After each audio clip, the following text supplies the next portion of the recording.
Chapter 313. I don't have any evidence. Have you eaten? Is there a place to cook on your ship? I'll cook for you. Baya changed the topic. She just wanted to reach the shore safely and find a chance to inform Song Shiyu. Not yet. Follow me.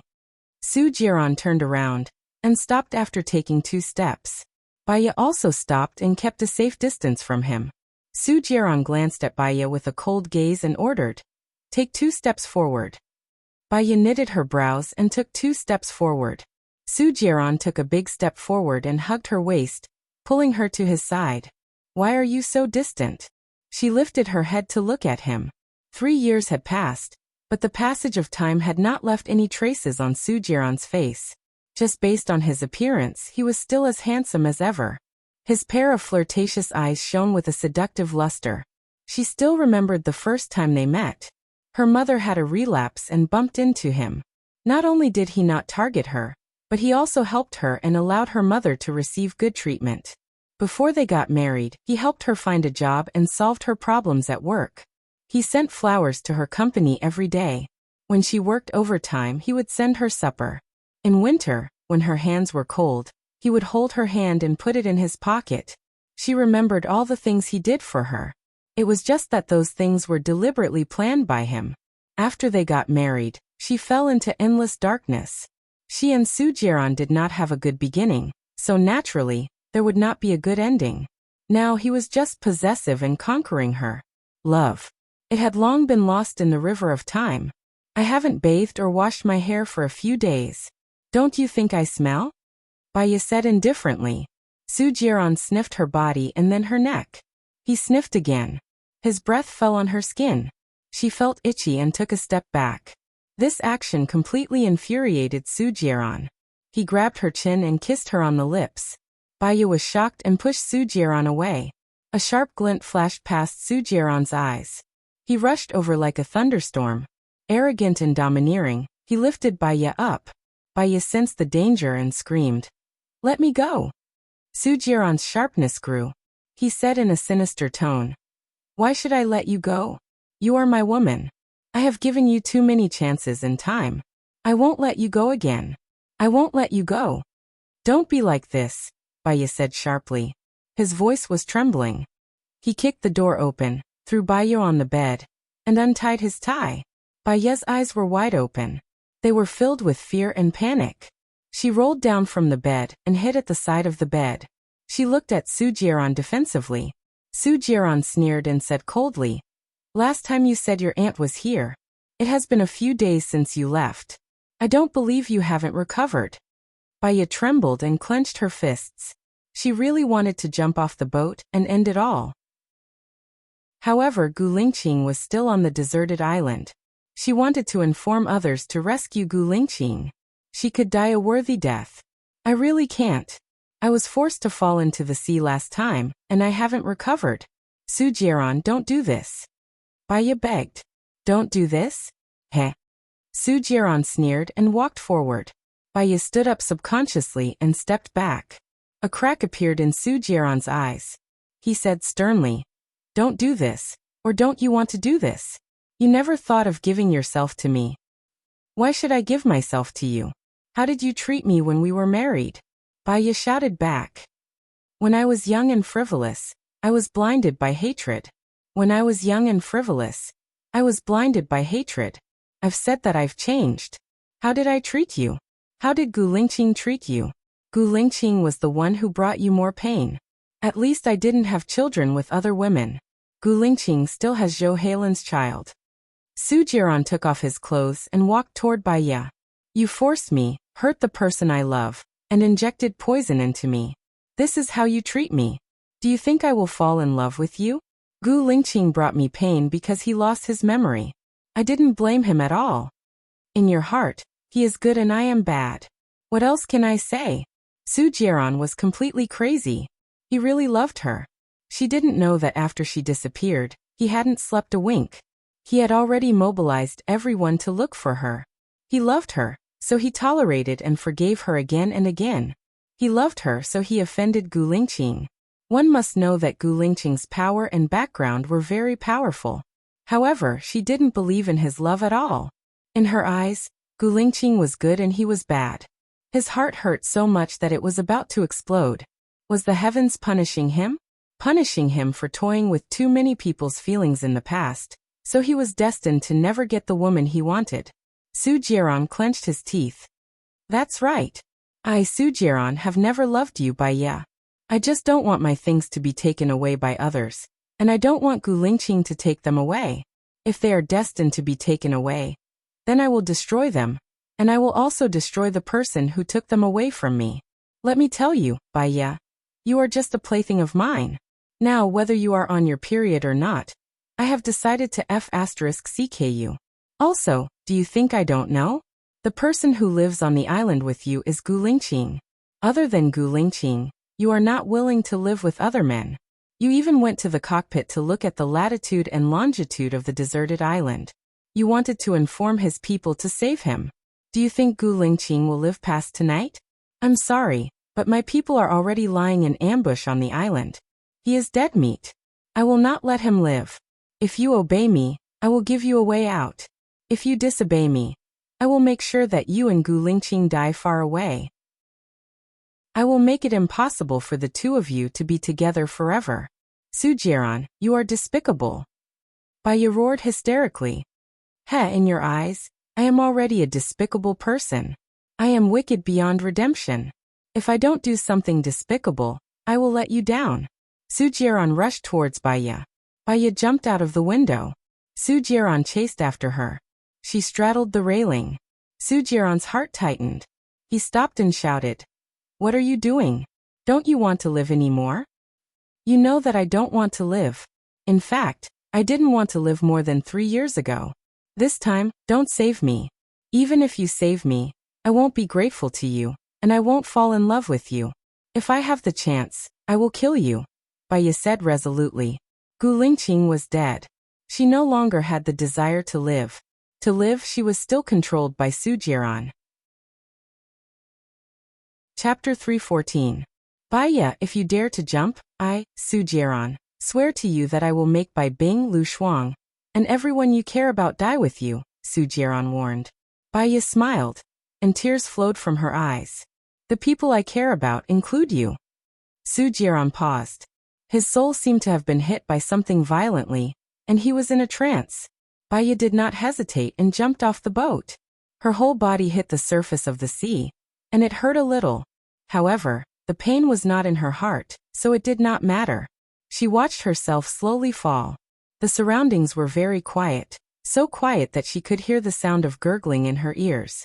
The seawater was very blue, as if it could wash away all the filth on a person's body.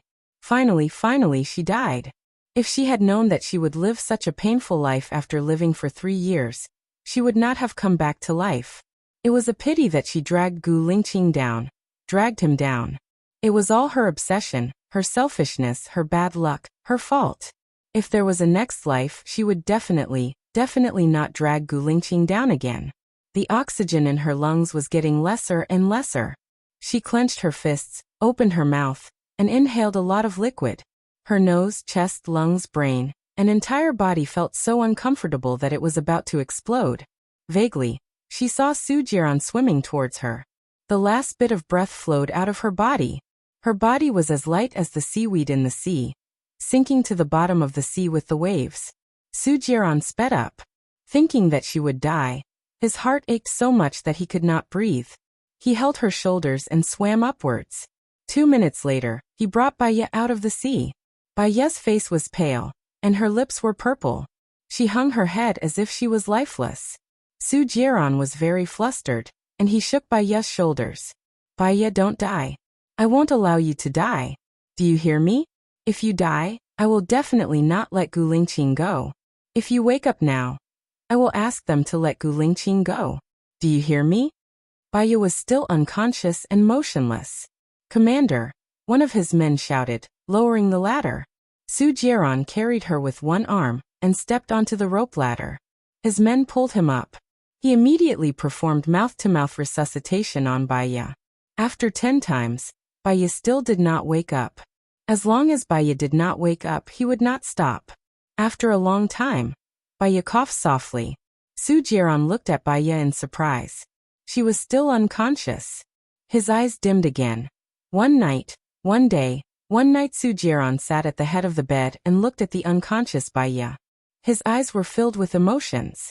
The doctor said that all her vital signs were normal. There was no water in her lungs or brain, but she just wouldn't wake up. Xiaoya, let me tell you a piece of good news. None of my men came back, so Gu Lingqing should still be alive, Su Jiran said. Baya still had no reaction at all. She was as beautiful as a statue. Su Jiran felt helpless. He caressed her head. In the past, I wanted you to stay by my side. Don't run away anymore. Don't run to Gu Lingqing's side. Now you're by my side, but in such a way. You said that I don't love you. If I don't love you, why would I do so much for you? There are many people who are prettier than you, younger than you, and more beautiful than you. You don't even have a good temper. Even if you're a toy, you're not qualified. You and I aren't young anymore. I don't have time to play love games.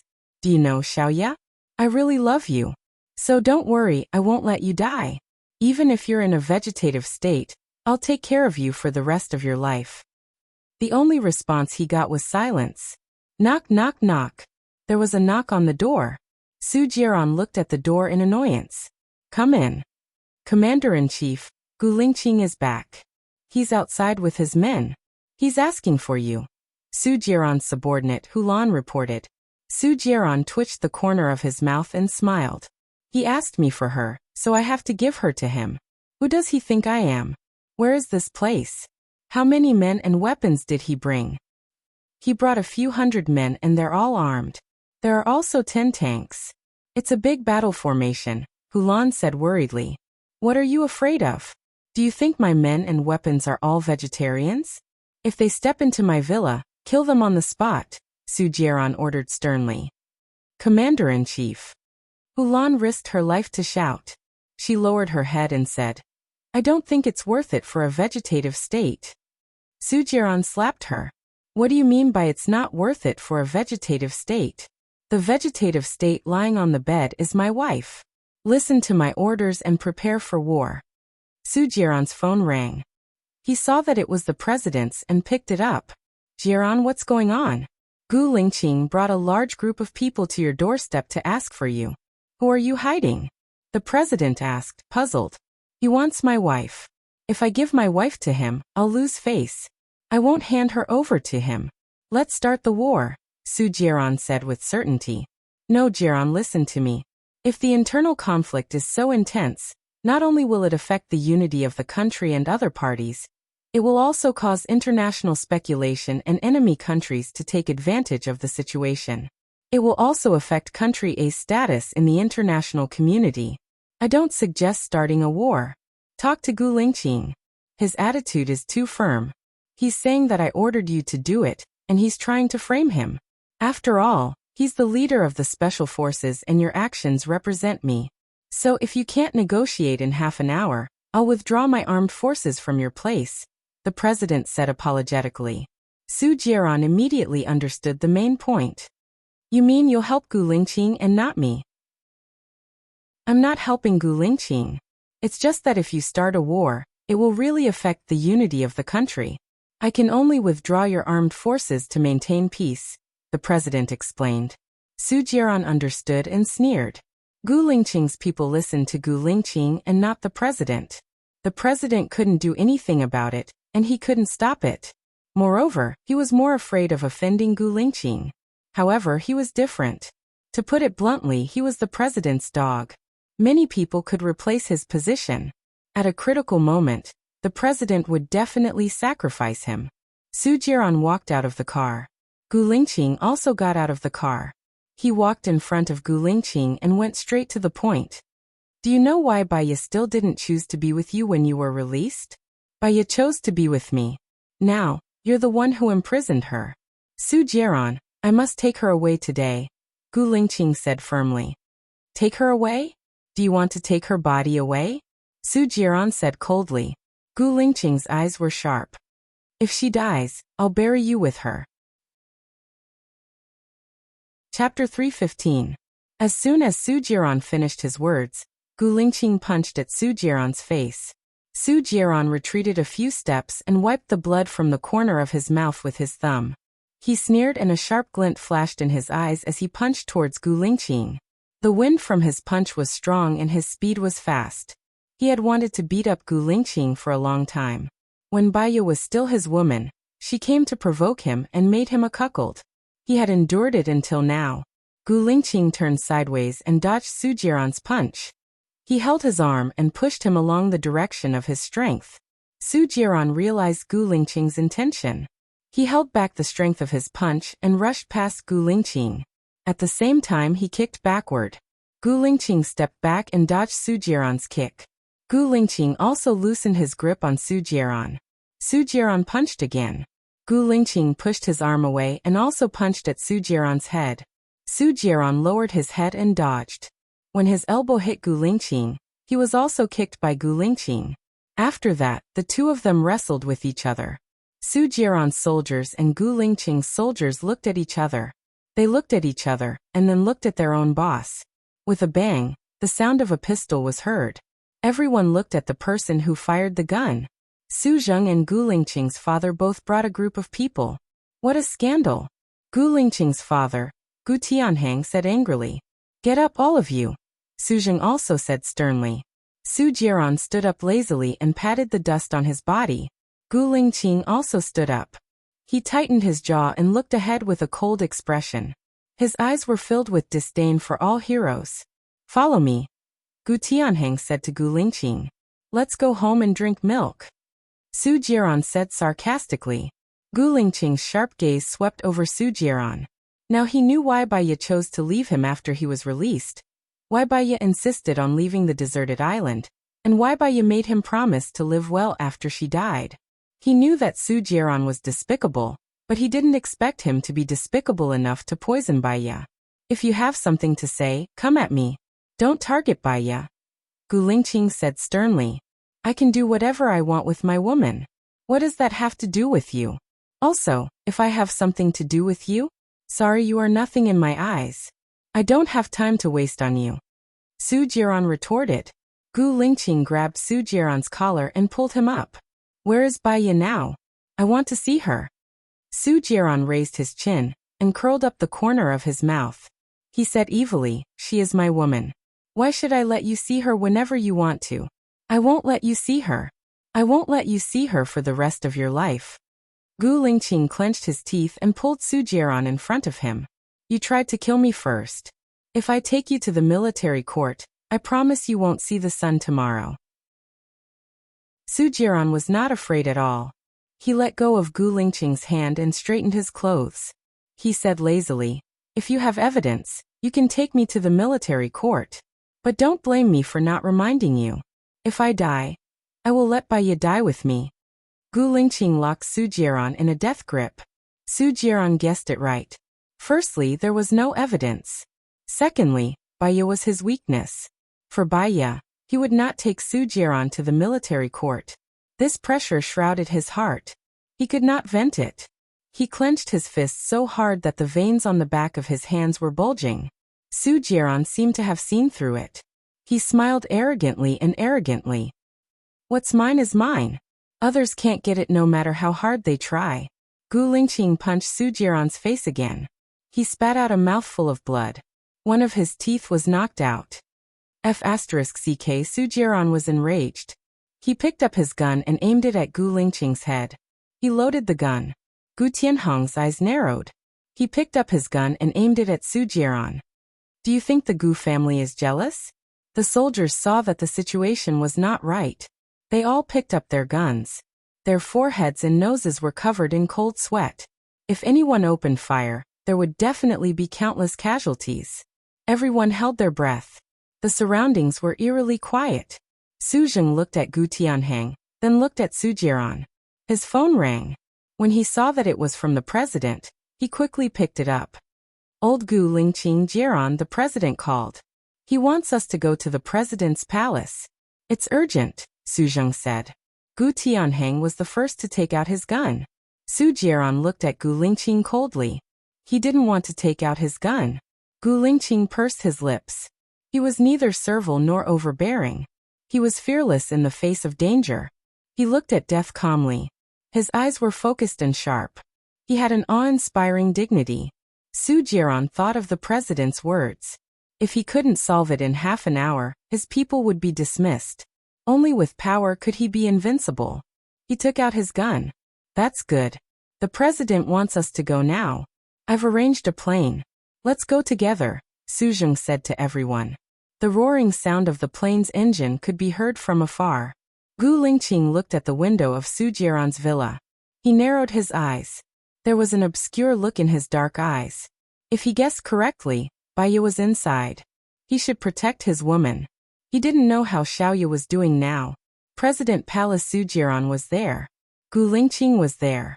Gu Tianheng was there. Su Zheng was there. Shen Yan was there. The president said with a smile, "We're all brothers. Why can't we solve it? Why do we need to fight? Su Jiran kidnapped my wife. It's not too much for me to ask for my wife back, right?" Gu Lingqing asked coldly. Su Jiran smiled. "She's your ex-wife. Your ex-wife is also my ex-wife. She's willing to be with me. Are you going to snatch her away from me? Are you really going to snatch her away from me? You injected the virus into my wife. If she was willing, why did you do it?" Gu Lingqing asked coldly. "That's because she's willing. Whether she was willing or not, let her say it herself. If she wasn't willing, then please detoxify her immediately and don't imprison her anymore. Can you do that?" Gu Lingqing asked powerfully. "The problem is that she can't say it now. She accidentally fell into the sea.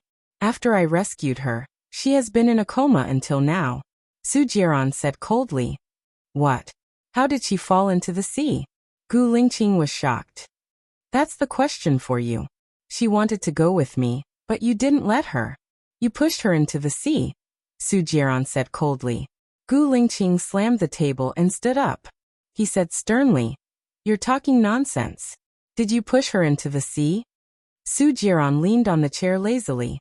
"If I pushed her into the sea, why would I rescue her?" Su Jiran. Gu Lingqing was so angry that he was about to explode. His whole body was like a taut string that could explode at any time. Su Jiran's phone rang. He saw that it was Hu Lan's and answered. "What's up?" Chapter 316. What? Su Jiran took his phone and walked to the side. He lowered his voice and said, "You said that Xiaoya is missing. How did she disappear?" "I don't know. I went to Miss Bai's room just now. There was no one on the bed," Hu Lan said, trembling. "She woke up? Look around the villa. She shouldn't have gone far," Su Jiran said anxiously. "We've searched every corner of the villa. We've checked the CCTV too. No one walked out of Miss Bai's room," Hu Lan reported.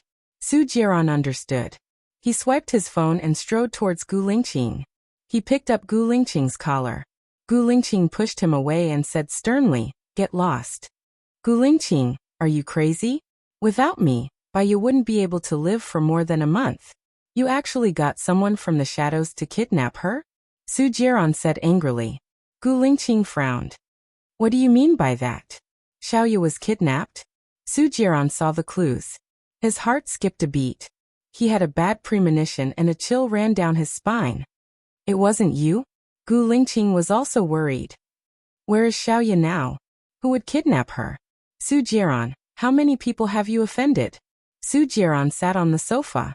His eyes flickered quickly and his face was pale. He had indeed offended a lot of people. However, which one of them didn't have the ability to kidnap Baiya? "It really wasn't you?" Gu Lingqing was anxious and worried. He ran towards the door. "I'll deal with you after I find Baiya." Su Jiran saw that Gu Lingqing had left. He nodded to the president and said, "Mr. President, my wife has been kidnapped. I have to leave first." Before the president could recover, Su Jiran was already running toward the door. Gu Tianheng looked at Gu Lingqing's back as he walked away and said angrily, "Our family is unfortunate to have provoked a jinx." "What a jinx?" He also stood up. He wanted to find Baiya before they did. Once he killed Baiya, he would not have to worry. "Mr. President, I'll be leaving first." Seeing that Gu Tianheng was leaving, Su Jing followed suit. Old Gu, wait for me. Only Shen Yan and the president were left in the room. Who is that woman? How could she make Su Jiaran and Gu Lingqing fall head over heels in love with her? The president asked in surprise. Shen Yan smiled coquettishly. That's a good thing.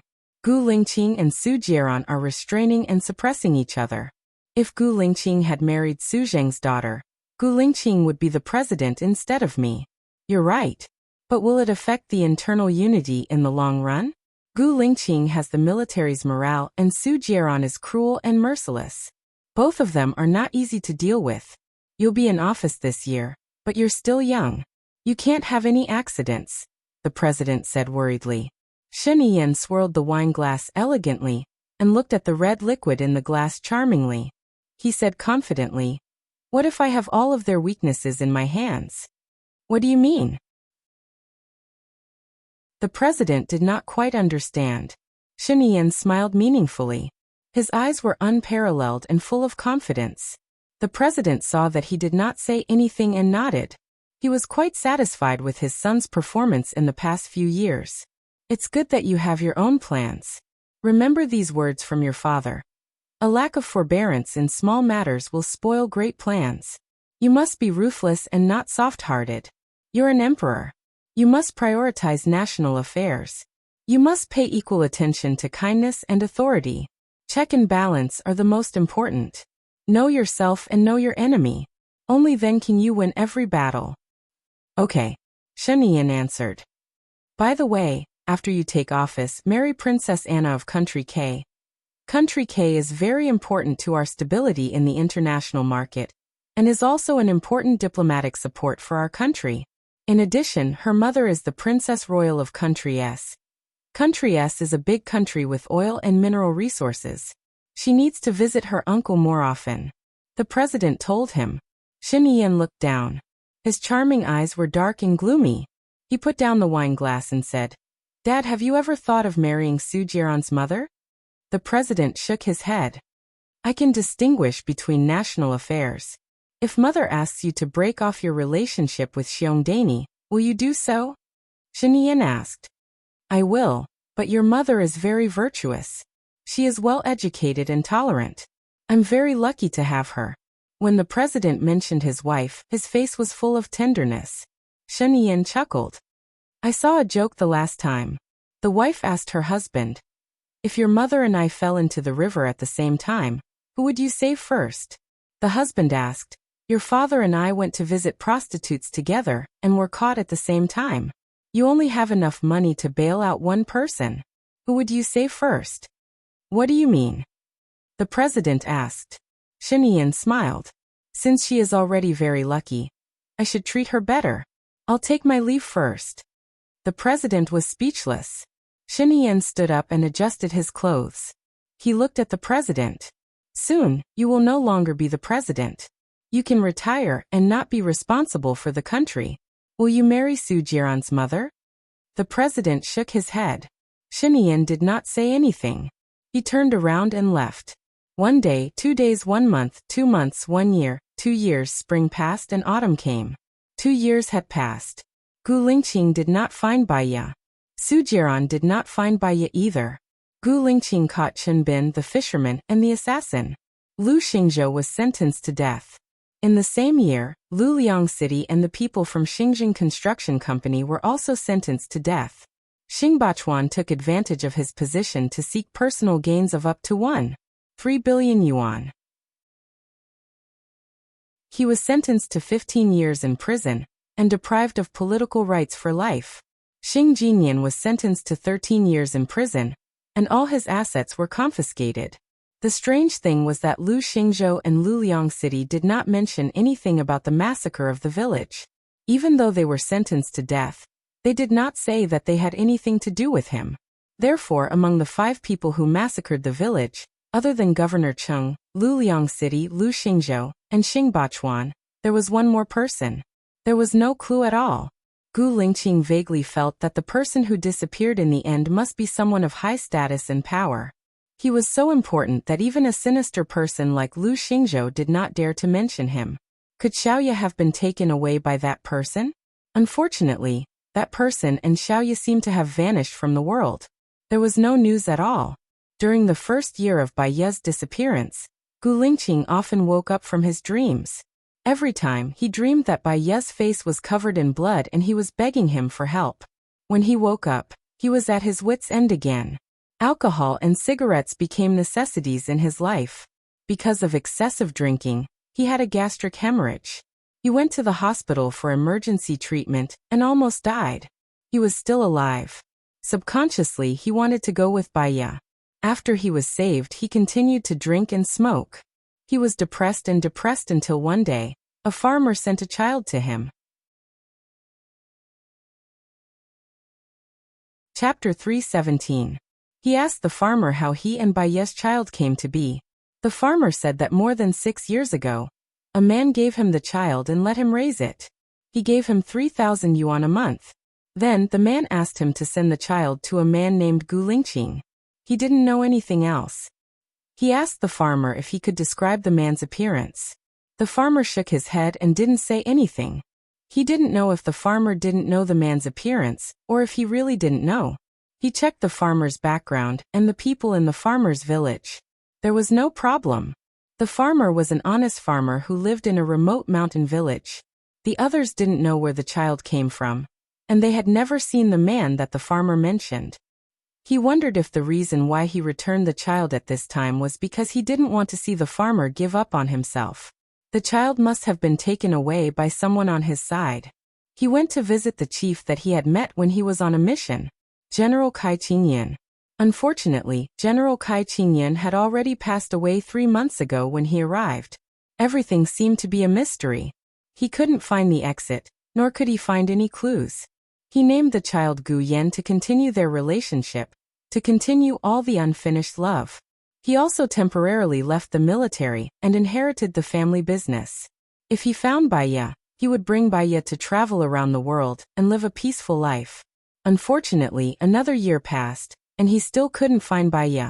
Zhou Hailan was diagnosed with diabetes, and Gu Lingqing took the other child, Gu Ruoxin, to take care of him so that the 2 children wouldn't be lonely. It was the first day of school, and Gu Ruoxin and Gu Yan were about to enter the 1st grade. The school let the 1st graders go to school a day earlier to get to know each other. They also organized a parents' meeting, and all the parents gathered in the hall. Gu Lingqing saw Su Jieran. Su Jieran also saw Gu Lingqing. They looked at each other, and Gu Lingqing turned his face away, ignoring him, and walked to the back. Su Jieran stood in front of him and questioned, "Why did you leave the military? Why didn't you deal with me? My research on the antidote has failed. Bai Ye is dead for sure." Gu Lingqing looked at Su Jieran coldly. "For people like you, if Xiaoyu is still alive, you should watch me and Xiaoyu live happily together. If Xiaoyu is dead, I can't let her die. You are not qualified to die with her." Su Jieran lowered his eyes. "She's already dead. If she wasn't dead, the people who captured her would have come to threaten you or me, but they didn't. She will always live in my heart. Get out of my way," Gu Lingqing said in a deep voice. Su Jieran looked up at him. "Xiaoyu is really dead. I poisoned her with my own hands. The research on the antidote failed, and no one can save her. That day on the ship, I wanted to have sex with her. She jumped off the ship into the sea. When I fished her out of the water, she was already dead. In the end, it's me. It's all me. It's me. It's me. It's me. It's me. It's her death. Gu Lingqing, look for me to avenge her. Why are you leaving me hanging like this?" Gu Lingqing ignored him. He pushed him away, walked past him, and sat on the last seat. Su Jieran followed behind him and sat down next to him. His eyes were filled with despondency, pessimism, and self-blame. He thought that by threatening his life, he could keep Xiaoyu by his side. He still didn't ask for her love. He just wanted her to stay with him. In the end, Bai Ye didn't even let him know where she died. Compared to never seeing her again, he should have let go. He already knew that he was wrong. "Gu Lingqing, don't let me go. I'm the culprit who killed Bai Ye," Su Jieran said in a low voice. Gu Lingqing didn't say anything. He looked at the teacher who walked in. His thoughts drifted away. He remembered that Bai Ye told him many wishes. All of them were just to persuade him not to seek death. He knew it. He understood it. Now that he and her child had returned to him, he couldn't die. But Xiaoya, where are you? Gu Lingqing, did you hear what I said? Su Jiran frowned and asked. What did you say? I don't want to hear it. I won't kill you, but it doesn't mean that I want to see you. Don't appear in front of me again. Gu Lingqing said coldly. If you don't take revenge on me, you'll regret it, Su Jiran warned. He was annoyed and left through the back door. The teacher glanced at Su Jiran, twitched the corner of his mouth and continued. It's very important for the first graders to form habits. Parents, please supervise your children's study habits and try to finish their homework before doing other things. In the past, when the children were in kindergarten, many families would take their children away after informing the teacher. When the parents went out for a trip, they would tell the teacher and take their children away. But when it came to the primary school, this kind of thing was not allowed. If you want to leave for half a day, you can tell me. If you want to leave for a day, I have to ask the principal. If you want to leave for 2 or more days, you must have a valid reason or a sick leave certificate from the hospital. In the future, leave your children to us. We will be responsible for you and your children. But parents are the best teachers for their children. I hope that parents will set an example for their children. Involuntarily, Gu Lingqing thought of Baiye again. If Baiye was still alive, she would definitely be a good mother. She would definitely teach her children well. Gu Lingqing's heart was tightly entangled by the poisonous vines. A wave of bitterness flowed out. Xiaoya was really cruel. She disappeared just like that. She didn't even leave him a single message. After the parent-teacher meeting, Gu Lingqing picked up the 2 children and went straight to his office. The assistant knocked on the door. President Gu, there are 10 tutors coming for an interview today. Call them to the meeting room, Gu Lingqing ordered. Yes. By the time Gu Lingqing arrived at the meeting 5 minutes later, the 10 interviewees had already arrived. He sat on the boss's chair. It was a habit he had developed over a long period of time in the military. Even in his own space, his back was ramrod straight. I need a tutor who can spend the night with the child. They will be full-time on Saturday and Sunday after school. If anyone feels that the time is not suitable, they can leave early. After he said that, 7 of the 10 interviewees left. Only 3 remained, 1 male and 2 females. Gu Lingqing glanced at their faces. Tell me about your advantages. I would like to know how much the tutors are paid, President Gu? The only male interviewee asked. Tell me about your advantages first. If you don't have any advantages, what's the point of telling you? Gu Lingqing said coldly. Chapter 318. Gu Lingqing nodded. He looked quite satisfied and looked at the girl in the middle. The girl in the middle smiled and said, I used to be a language teacher in primary schools. I've taught the 1st, 2nd, 3rd, and 4th grade classes. I'm more familiar with the current education program in primary schools. I'm sure I can teach your son well. Gu Lingqing nodded and looked at the last girl. At first glance, she was very beautiful. Her facial features were exquisite and flawless. Her skin was fair and smooth like a jade belt. In particular, her pair of big eyes were abnormally calm, like the vast ocean. She didn't have the impetuosity of the modern beautiful girls. The only thing that didn't fit the modern aesthetic was her figure. She was slightly plump and rather round.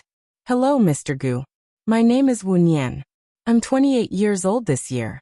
I've been working in an orphanage in Sea City. I think your child doesn't lack education. They have education. Maybe they have more education than the average person. More likely, they are smarter than the average child. I can help them develop good habits. Secondly, I won't let them feel lonely spiritually. Gu Lingqing frowned slightly. Why won't you let them feel lonely spiritually? There's something to do. There's a goal that needs to be achieved. They'll work hard for the goal. They'll use hard work to replace longing and loneliness. This is a process of guidance, Wu Nian explained. What if it's useless even if they work hard? Won't they feel even more lonely and desolate? Gu Lingqing asked. That's because they've set the wrong goal to work hard for. Only by changing their goal appropriately can they become more proactive in working hard. Then they'll continuously improve their goal and won't feel lonely and desolate. Of course, when they're inflated, They'll also be suppressed appropriately. I hope Mr. Gu will give me a chance. Wu Nian said sincerely. If you want to stay, the others can leave first, Gu Lingqing said in a deep voice, scrutinizing Wu Nian. Wu Nian lowered his eyes and was quiet. The others all left. Gu Lingqing asked, "What's your expected salary?" Wu Nian looked at Gu Lingqing. The first month is 1,000 yuan, the second month is 2,000 yuan, and the third month is 3,000 yuan. In the future, each month is 1,000 yuan more than the previous month. The maximum is 100,000 yuan. Or we'll discuss it again when it reaches 100,000 yuan. Of course, if Mr. Gu feels that I'm not doing well, you can fire me at any time. Me. You are very confident. When can you start to work? Gu Lingqing asked. Tomorrow is the weekend. Your child should be resting, right? I will come to work on Sunday. Is it convenient for you? Wu Nian asked. Gu Lingqing nodded. It's good for you to get to know each other earlier. Come to my company at 8 a.m. on Sunday. My people will pick you up. You have 4 days off a month. You need to apply for it in advance. Wu Nian nodded. Got it. Is Miss Wu married? Gu Lingqing asked suspiciously. No. At your age you should have a boyfriend, right? Gu Lingqing furrowed his brows. I did in the past, but we broke up, Wu Nian said simply. Got it. You can go now. Gu Lingqing said in a deep voice. He took out Wu Nian's resume. Orphan, no parents, grew up in the Daoren orphanage in City C. After graduating from the normal university, he had been working at the Daoren orphanage. He called his assistant and ordered, "Call the Daoren orphanage and ask if there's a teacher called Wu Nian. Ask him why Wu Nian resigned." Yes. Wu Nian walked out of Gu Lingqing's company. She looked back at the towering building and smiled. Gu Lingqing, we finally meet. She dialed Lu Shuang's number as she walked towards the road. How is it? Have you been hired? Lu Shuang asked anxiously. Yes, I've been hired. I'll go to work on Sunday, Wu Nian said with a smile. Congratulations. If you need any help, just let me know, Lu Shuang said as he patted his chest. Wu Nian's eyes were filled with sadness. You've helped me a lot. It's all my fault. What are you talking about? I was originally angry because he used me, but because of you, I feel like I've earned some back. It wasn't in vain that I was tortured by him. Lu Shuang had always been straightforward. Wu Nian felt even more guilty. I'm sorry. If it wasn't for me, you could have gone far away. I'm sorry, Shuang Niu. What far away? Our son is at his place. Let's not talk about this. Tomorrow is Saturday. Since you're out now, let's have dinner together tomorrow, Lu Shuang invited with a smile. Okay. I'll go to your place. I'll go to the nursing home first, Wu Nian said softly. Be careful. Don't get found out, Lu Shuang said worriedly. I know. I'll hang up first. Wu Nian hung up the phone and got into a taxi. She went to the nursing home and looked out of the window. The sunlight was just right. It shone in through the window and fell on her beautiful body. She was still alive. Half an hour later, Wu Nian paid the fare and got out of the car. She walked to the door. She had to register to see the patient. She wrote Bai Bing's name, but not her own. Then she walked in. Bai Bing was still locked in the glass window. She sat on the chair, as if she was meditating. She didn't move at all. A nurse passed by. Wu Nian asked the nurse, "What's the situation with the lady inside?" The nurse glanced at Bai Bing inside. She was fine last year. She exercised, studied, smiled and was positive and sunny. But one day, her ex-husband's wife came to visit her. She knew that her ex-husband had died in prison and her daughter had also died. That's when she started to become like this. That's when she became like this. She knew about Xing Bachuan's death. Lu Shuang had told her that he was assassinated. Can I go in and see her? Wu Nian asked. You can't, but you have to be careful. She might attack you. The nurse reminded her and opened the door with the key. Wu Nian walked to Bai Bing and sat down opposite her. Bai Bing's eyes trembled slightly. She looked at Wu Nian and took the initiative to speak.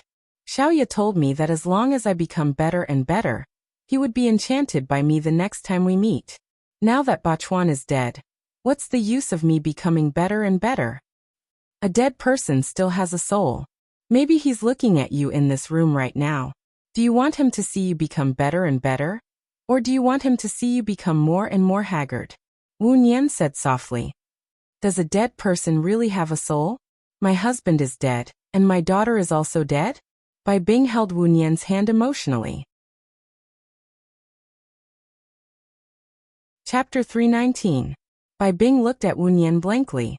Will they really be waiting for me in heaven? Yes. So you have to make yourself better all the time. They are watching you from heaven, Wu Nian said with a smile. Heaven. Bai Bing looked at the sky, her eyes empty and distant. Wu Nian's heart ached. She stood up and walked out of the door. She said to the nurse, Can I have a look at Bai Bing's diet list? Yes, come with me. The nurse walked in front of her. Wu Nian got Bai Bing's diet list. It was light. She glanced at it and said, It's well prepared. The nurse laughed. Of course. Although the old lady lost her daughter, she has a very rich son-in-law. Mr. Gu would send someone over every month. Other than paying, he would also bring old Madame Bai out for a walk and buy some clothes. It's not bad that old Madame Bai has such a son-in-law. She is really lucky. Wu Nian lowered her eyes and understood. She said to the nurse, Here's the thing. I was asked by my friend to come and see Mrs. Bai. If someone asks you, can you not mention that someone has come to see her? Bai Yi took out a red envelope from her bag and stuffed it into the nurse's hand. I can't take this. But I'm very tight-lipped. I won't say what I shouldn't say. Don't worry. The nurse promised. Thank you. Wu Nian left the sanatorium. She didn't take a taxi. She wandered on the road alone, walking and walking. Company A was an urbanized city. There had been great changes in the past 2 years. The housing prices had increased by 50% compared to 2 years ago. There were all kinds of luxury cars running on the road. She regretted not buying a house earlier. Now she could only live in a hotel. After walking for more than an hour, the sky gradually darkened. The street lights came on. She was hungry. She saw a Hong Kong-style tea restaurant and walked in. There were many people inside. Since when did people in Company A like to eat these things? She chose a table and sat down. She scanned the QR code and the menu appeared on her phone. She ordered a portion of rice noodle roll, a portion of steamed dumplings, and a portion of soy milk. After ordering, she looked at the news on her phone. She remembered a joke she had seen in the past. It said that 2 people were comparing who was loneliest. One said that the loneliest thing was to eat alone, while the other said that the loneliest thing was to watch a movie alone. During the meal, they said that if you went to watch a movie and came back from the bathroom, your seat would still be yours. I eat, go to the bathroom and come back. The table is not mine. Wu Nian thought it was quite funny. Unfortunately, she had gone to the movies alone, and had also gone to a restaurant to eat alone. Alone? A familiar voice rang out. Wu Nian raised his head in astonishment, and looked at Gu Lingqing. He stood up in astonishment and called out respectfully, Mr. Gu, why are you here? I live nearby. There's no one at home to cook, so I brought my child out for dinner. Since we met, let's eat together. It's good for you to meet them first, Gu Lingqing said in a low voice. Wu Nian did not reject. All right, I've already ordered. Where would you like to sit? I'll ask the waiter to transfer the menu to you. Table 48, Gu Lingqing said and walked towards table 48. It was not far away, just diagonally across from her. Wu Nian told the waiter and looked at Gu Lingqing's 2 children. Gu Yan, 7 years old this year. He's the older brother. The one beside him is Gu Ruoxin, also 7 years old. He's the younger brother, Gu Lingqing introduced to Wu Nian. Wu Nian looked at Gu Yan with a burning gaze. The corners of his mouth were raised and his eyes were rippling, sparkling under the lights. Mr. Gu's 2 sons are both outstanding and good-looking. I'm good-looking because I look like my mother. My mother is beautiful, Gu Ruoxin said. Wu Nian looked at Gu Ruoxin. He was indeed looking more and more like Zhou Hailan. Gu Yan tilted his head and looked at Wu Nian. Auntie, are you going to be our new mother in the future? Wu Nian blushed slightly and smiled. I'm not going to be your new mother. I'll just take care of you. wash your clothes, cook for you, and send you to school. If you don't understand anything in the textbooks, you can ask me. Nanny, Guruwashin said and pursed his lips. My mother can do all these. I don't want you to do it. If I do all these things, your mother will have more time to accompany you, right? Wu Nian said gently. Guruwashin did not say anything and lowered his head. Gu Yan looked at Guruwashin, and then at Wu Nian. He saw Wu Nian looking at him with a smile. Welcome to my house, Auntie. Do you know how to draw? I like to draw. Little Yen is very good at drawing. Can you teach me? Wu Nian said with a smile. Who are you to call him Little Yen? You should call him Young Master, and call me Second Young Master. Besides, you don't even know how to draw. How can you ask us if we don't understand? That's hilarious, Guruwashin said. Everyone has their own specialties. Although I'm older than you, there are many things that I'm not as good as you. I'll learn from you humbly. As for how I should address you, Wu Nian looked at Gu Yan. Little Yen, do you want me to call you Young Master or Little Yen? Little Yen. Little Yen sounds more intimate. Young Master sounds distant, Gu Yan said. What do you mean distant? My father hired them to serve us. They have their own identities, ranks and seniority. Guruwashin said arrogantly. Wu Nian was not angry. He said to Guruwashin, You're just a little judge who maintains order. Let me ask you, who do you think is more respectable, the boss or the employee? Of course it's the boss, Guruwashin said without thinking. Is the teacher more respectable or the student more respectable? Wu Nian asked again.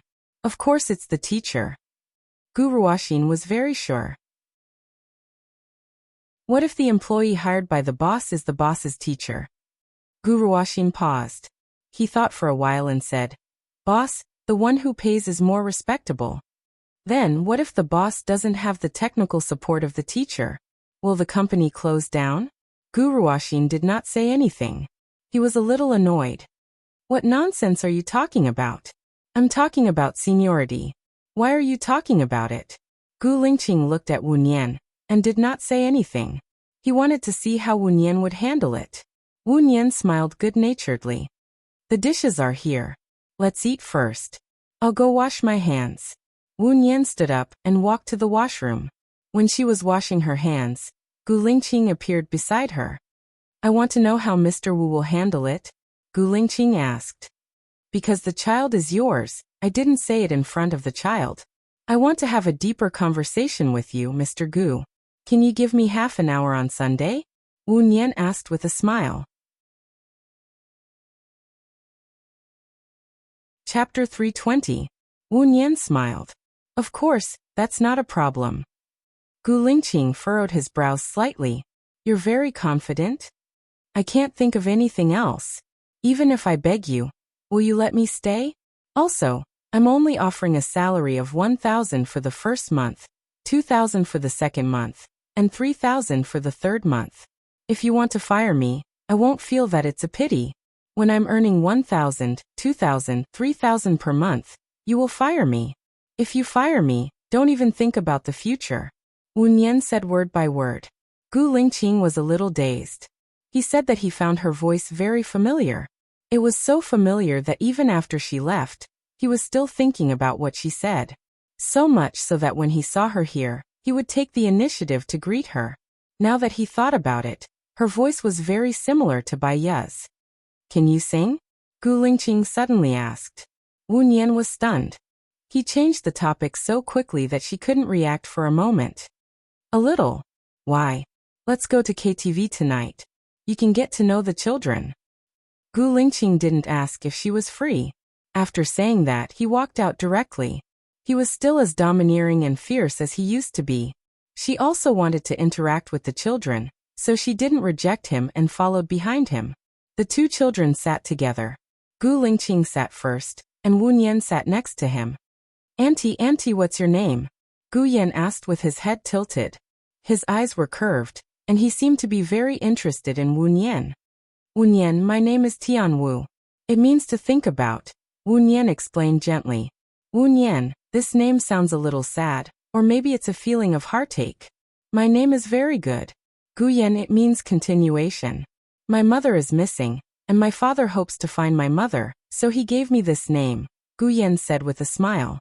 Wu Nian's fingers trembled slightly. She held it with both hands and looked at Gu Lingqing. He was also looking at her. She felt guilty and blushed. Is Mr. Gu's wife missing? Gu Lingqing was sad. I didn't protect her well. She must be blaming me. That's why she's still not willing to come out after 2 years. Wu Nian chuckled. Gu Lingqing was surprised and looked at Wu Nian. What are you laughing at? In my opinion, Mr. Gu should be a wise, mature, and steady person. If a woman blames you because you didn't protect her well, I don't think Mr. Gu would love such a girl. If Mr. Gu insists that the girl you like is such a person, then you are not worthy of her love. Since you are not worthy of her love, why would she come back to you? Wu Nian analyzed. Gu Lingqing squinted his eyes and stared at Wu Nian. He didn't say a word and looked gloomy, as if a storm was coming. I think that what Xiao Nian said makes sense, Gu Yan said calmly. Wu Nian looked at Gu Yan in surprise. What did you call her? Gu Lingqing questioned Gu Yan. Gu Yan wasn't afraid.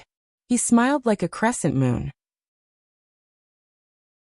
I think calling Xiao Nian is more intimate than calling her auntie. She's your senior. She's older than you by 20 years. Calling her Xiao Nian isn't intimate, it's rude. Call her auntie next time, Gu Lingqing ordered. Oh, I know, Dad. Hello, auntie, Gu Yan said sweetly. This voice went straight to Wu Nian's heart. It was soft and there was an inexplicable bitterness in his eyes. Hello, Xiaoyan. Let's eat, Gu Lingqing said in a low voice. His mood was even lower. He knew that Bai Yu wouldn't blame him. But if she didn't blame him, why hadn't she heard from him for so long? Was she already? He didn't dare to think about it. He would rather convince himself that Bai Yu blamed him for not protecting her. His heart was in pain. He lost his appetite and put down his chopsticks. I'm sorry, I need to go out for a while. Gu Lingqing left the table and walked out. It's all your fault. Why did you mention your mother? She's a jinx. Every time your mother is mentioned, Dad will be unhappy, Gu Ruoxin blamed Gu Yan. It's not that Dad is unhappy. He just misses my mother. Even if I didn't mention it, he would still miss her, Gu Yan retorted. What's the big deal about missing your mother? Your mother is already dead.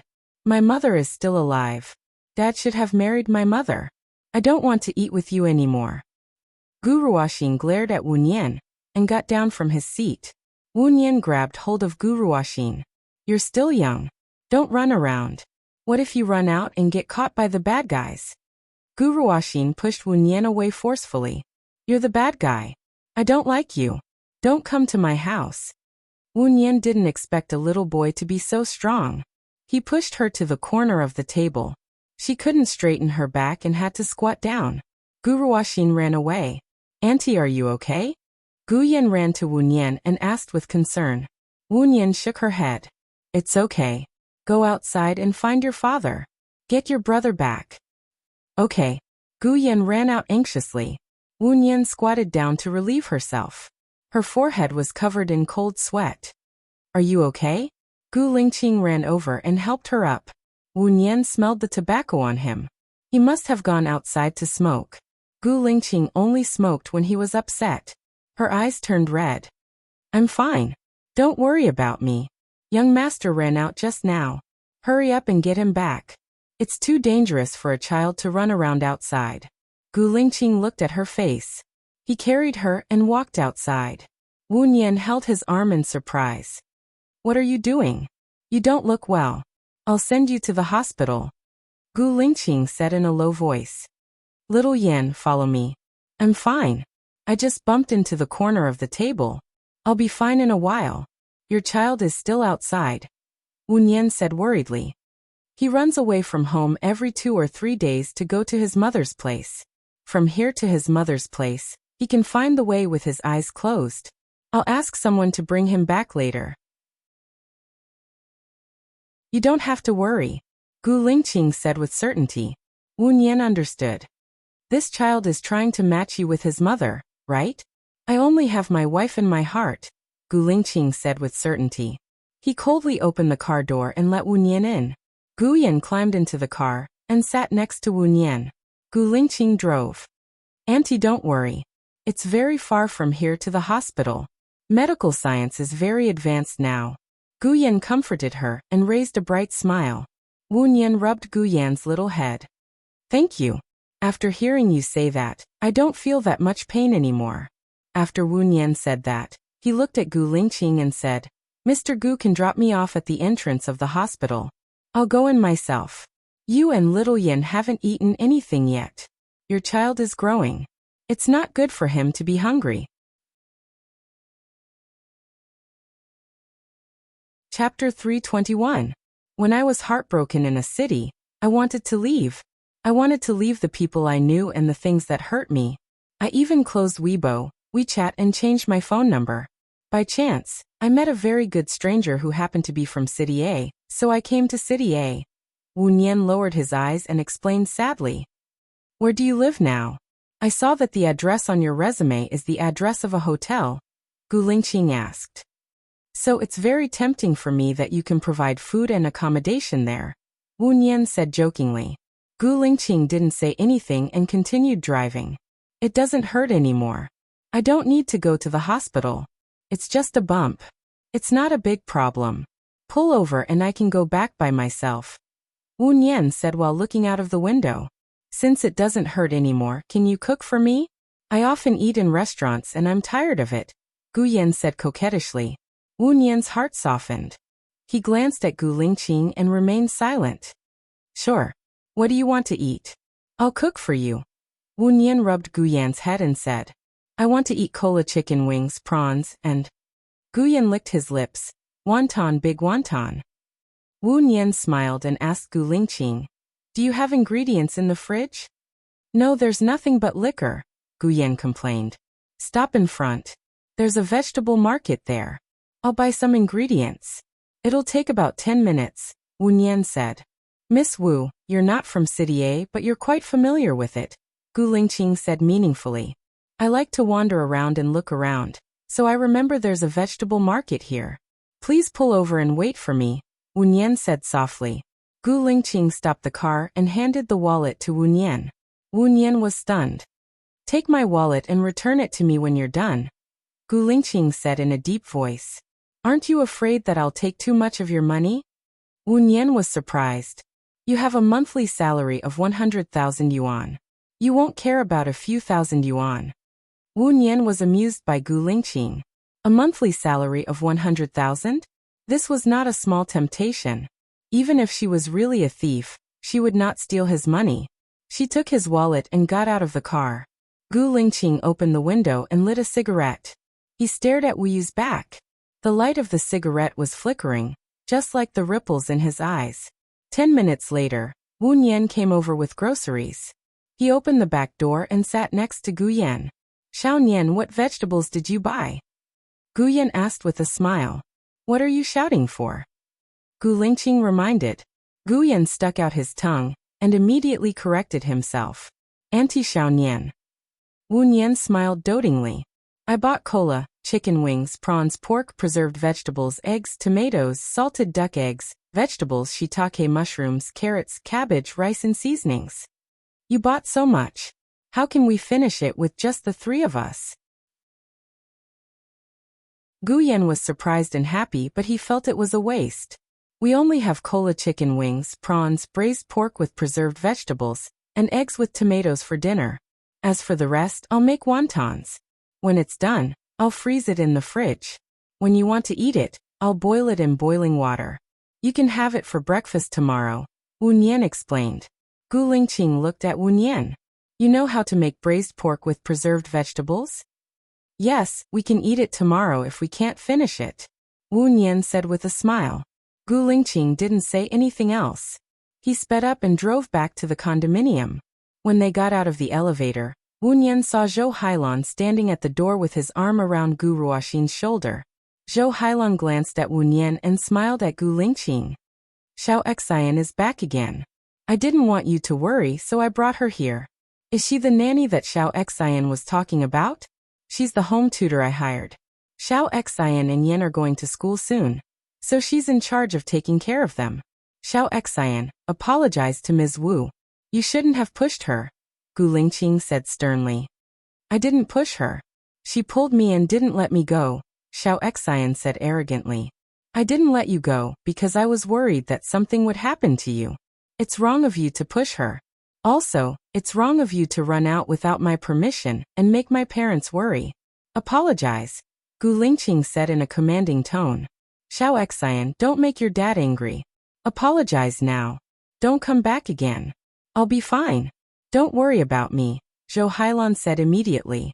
Gu Ruoxin pursed her lips and looked at Zhou Hailan with tears in her eyes. Mom, I want to go back with you. Dad won't care about me anymore after he finds Gu Yan. I want to go with you. Don't be silly. How can Dad not love you? I'll be angry if you say that again. I won't allow you to say that. Do you hear me? Zhou Hailan said angrily. Gu Ruoxin lowered her head and didn't say anything. Mr. Gu, I'll go in and cook. Wu Nian changed the topic. Gu Lingqing nodded and opened the door. Wu Nian walked in. His apartment wasn't very big. It had 3 bedrooms, 2 living rooms, 2 bathrooms, and a kitchen. However, it was very tidy. The tiles on the walls could even reflect people's shadows. The overall layout was very similar to the feeling he gave people. It was masculine, righteous, and meticulous. Where's the kitchen? Wu Nian asked. I'll bring you there. Since you didn't cook dinner, I'll help you. Zhou Hailan volunteered to help. Gu Lingqing held her arm. You have diabetes. You should rest more. You can eat here if you haven't eaten dinner. I'll ask someone to send you back after you finish. It's okay. I'll help. I'll stop if I'm tired. I know what I'm doing. Zhou Hailan smiled and walked towards the kitchen. Miss Wu, what can I do? Zhou Hailan asked politely. Can you help me wash the vegetables? Wu Nian took out all the vegetables. There's pickled vegetables. I remember that Lingqing loves to eat steamed pork with pickled vegetables the most. Let me cook this steamed pork with pickled vegetables. Zhou Hailan took the pork and washed it in the water. Wu Nian didn't say anything. He washed the chicken wings and made a cut in the center of the wings. Then he poured oil into the pan and fried the ginger and spring onions until they were golden brown. He added soy sauce and glanced at Zhou Hailan. Instead of adding sugar, he added the seasoning. Wu Nian added the seasoning instead of sugar. She didn't add sugar. Instead, she added wine, a little white wine, and half a bottle of Coke. While waiting for the chicken wings, she cleaned the prawns and untied the back of the prawns. When the prawns were all done, the chicken wings were also ready. Baiya took out the chicken wings and saw that Zhou Hailan had already taken out the cubes of pork cubes. He cut them into pieces and prepared to steam them in the rice pot. Chapter 322. Wu Nian smiled and narrowed her eyes. She looked like she was listening to the conversation. Sure. Thank you, madam. What do you like to eat? As she spoke, her phone rang. I'm sorry. Wu Nian walked to the side and answered the call. Xiao Nian, let me tell you a piece of good news. I have a few days off from tomorrow onwards. Shuni Yan is going overseas for an interview. Ha ha ha, let's go on a trip together. Lu Shuang said excitedly. Have you forgotten? I found a full-time job. However, I have 4 days off per month. I'll see if it's okay next time. However, it's not good for me to be a minor when I've just started working. Wu Nian said apologetically. All right. Give me all your time tomorrow. We'll go fishing together. I know a fun place. Lu Shuang was still in a good mood. Sure. See you tomorrow. Wu Nian said. She hung up and turned on the voice recorder. She put the phone in her pocket and said to Zhou Hailan, I'm sorry. It's a call from a friend. What do you like to eat? Oh, it's okay. Xiao Xian likes to eat durian and garlic crayfish. However, she doesn't like spicy food. She can't stand spicy food. Xiao Yan's adoptive parents are from H City. People there like spicy food. So Xiao Yan likes to eat spicy food, Zhou Hailan said warmly. I'll remember. Thank you, madam, Wu Nian said with a smile. Thank you, madam. Wu Nian said with a smile. Wu Nian used butter to fry the prawns. The prawns turned red. Then she added in the egg yolk, MSG and salt. Wu Nian used butter to fry the shrimps. The shrimps turned red. Then he beat in the egg yolk, MSG and salt. Finally he lifted the pan. Miss Wu is really good at cooking. Zhou Hailan praised. When I was in the orphanage, I was the one who cooked for the children. So it's not bad. Wu Nian scooped out the prawns and made the last dish, tomato and egg. Auntie Nian, your cooking smells so good. I'm hungry. Gu Yan ran in and craned his neck to look at the stove. Wu Nian gave Gu Yan a bowl and a pair of chopsticks. You can eat the cola chicken wings and prawns first. Thank you, Auntie Xiao Nian. Auntie Xiao Nian is the best auntie I've ever met, Gu Yan praised and added, like a doryman. Nian, Gu Xiao Xiao Nian said. Wu Xiao Xiao Xiao Nian and said. Wu is. She is. Xiao Wu Nian. Zhou Hailan looked at Gu Yan's chicken wings with a pale face. Then she said to Wu Nian. My child is not as good as Yan. I'm sorry to trouble you. Every child has their own personality. If they all have the same personality, there's no point in living. Wu Nian cooked the eggs and tomatoes. Please take good care of Xiao Xian. Zhou Hailan said gently. Okay. Wu Nian said. She soaked the shiitake mushrooms in hot water and washed and drained the vegetables while stir-frying the tomatoes. When the eggs and tomatoes were ready, Wu Nian took a look at the pot. I'll be ready in about 5 minutes. You can bring the other dishes up first. Miss Wu, you're really good at taking care of children. You know what children like. Zhou Hailan praised. Ah. Wu Nian smiled gently and politely and went out with the dishes. Dinner will be ready in 5 minutes. Wash your hands first. Aunt Xiao Nian, the chicken wings you made are so delicious. And the prawns are even better than those in restaurants. I'm so happy, Gu Yan said happily. It's not as good as you said. Gu Ruoxin took a bite of the chicken wing and spat it out. It's so disgusting. I've never eaten anything so disgusting. Don't eat it if it's disgusting. Eat it all, Gu Yan said and picked up another chicken wing. Gu Ruoxin was so angry that she gritted her teeth. Wu Nian went back to the kitchen and didn't notice Zhou Hailan suddenly coming out.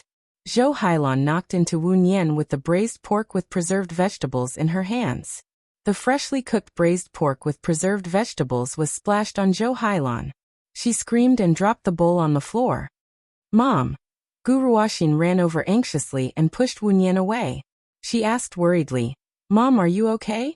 Zhou Hailan's hands were trembling. She smiled and said, I'm fine. I knocked into Miss Wu. Are you okay, Miss Wu? Wu Nian shook her head. I'm fine. What a pity. This is a bowl of braised pork with preserved vegetables, Zhou Hailan said sadly. Ma'am, please go eat first. There's no sugar in the tomato eggs and prawns, so they're edible. I'll take care of the rest, Wu Nian said kindly. Gu Ruoxin glared at Wu Nian and said to Zhou Hailan, Mom, you're scalded. There should be scalding medicine at home. Apply it first. You're not in good health. We can't make it worse. Zhou Hailan looked at Gu Lingqing and asked carefully, Can I? Gu Lingqing got up and went to her room to take out the first aid kit. She passed the scalding medicine to Zhou Hailan. Dad, Mom is injured. I can't do it myself. You can apply the medicine for Mom, Gu Ruoxin said to Gu Lingqing. It's okay. I can do it myself. Zhou Hailan took the scalding medicine from Gu Lingqing's hand. She rolled up her white sleeves. Her skin was scalded red. She applied the medicine on herself and frowned. There were tears in her eyes. Then she changed her other hand. The other arm was also scalded red. Mom, both of your hands are scalded. How are you going to shower at night? What if you have a fever? Don't leave today. I'll take care of you. Gu Ruoxin held Zhou Hailan's hand and blew on it gently. Zhou Hailan's tears flowed down. Mom, it's okay. You must be good here. Don't make your dad and auntie angry. Do you understand? How could it not matter? If you had a fever and fainted alone, no one would know. If Dad doesn't let you stay here, I'll go back with you. At least I can take care of you, Gu Ruoxin said with tears in her eyes. Don't talk nonsense. Be good and listen to Mom. Zhou Hailan's tears flowed even more fiercely. Gu Ruoxin hugged Gu Lingqing's waist and begged, Dad, can you let me stay? As long as you let me stay, I'll be good. I'll do anything. Gu Lingqing looked at Zhou Hailan who was crying. You can stay here tonight. I'll find a nanny to take care of you tomorrow.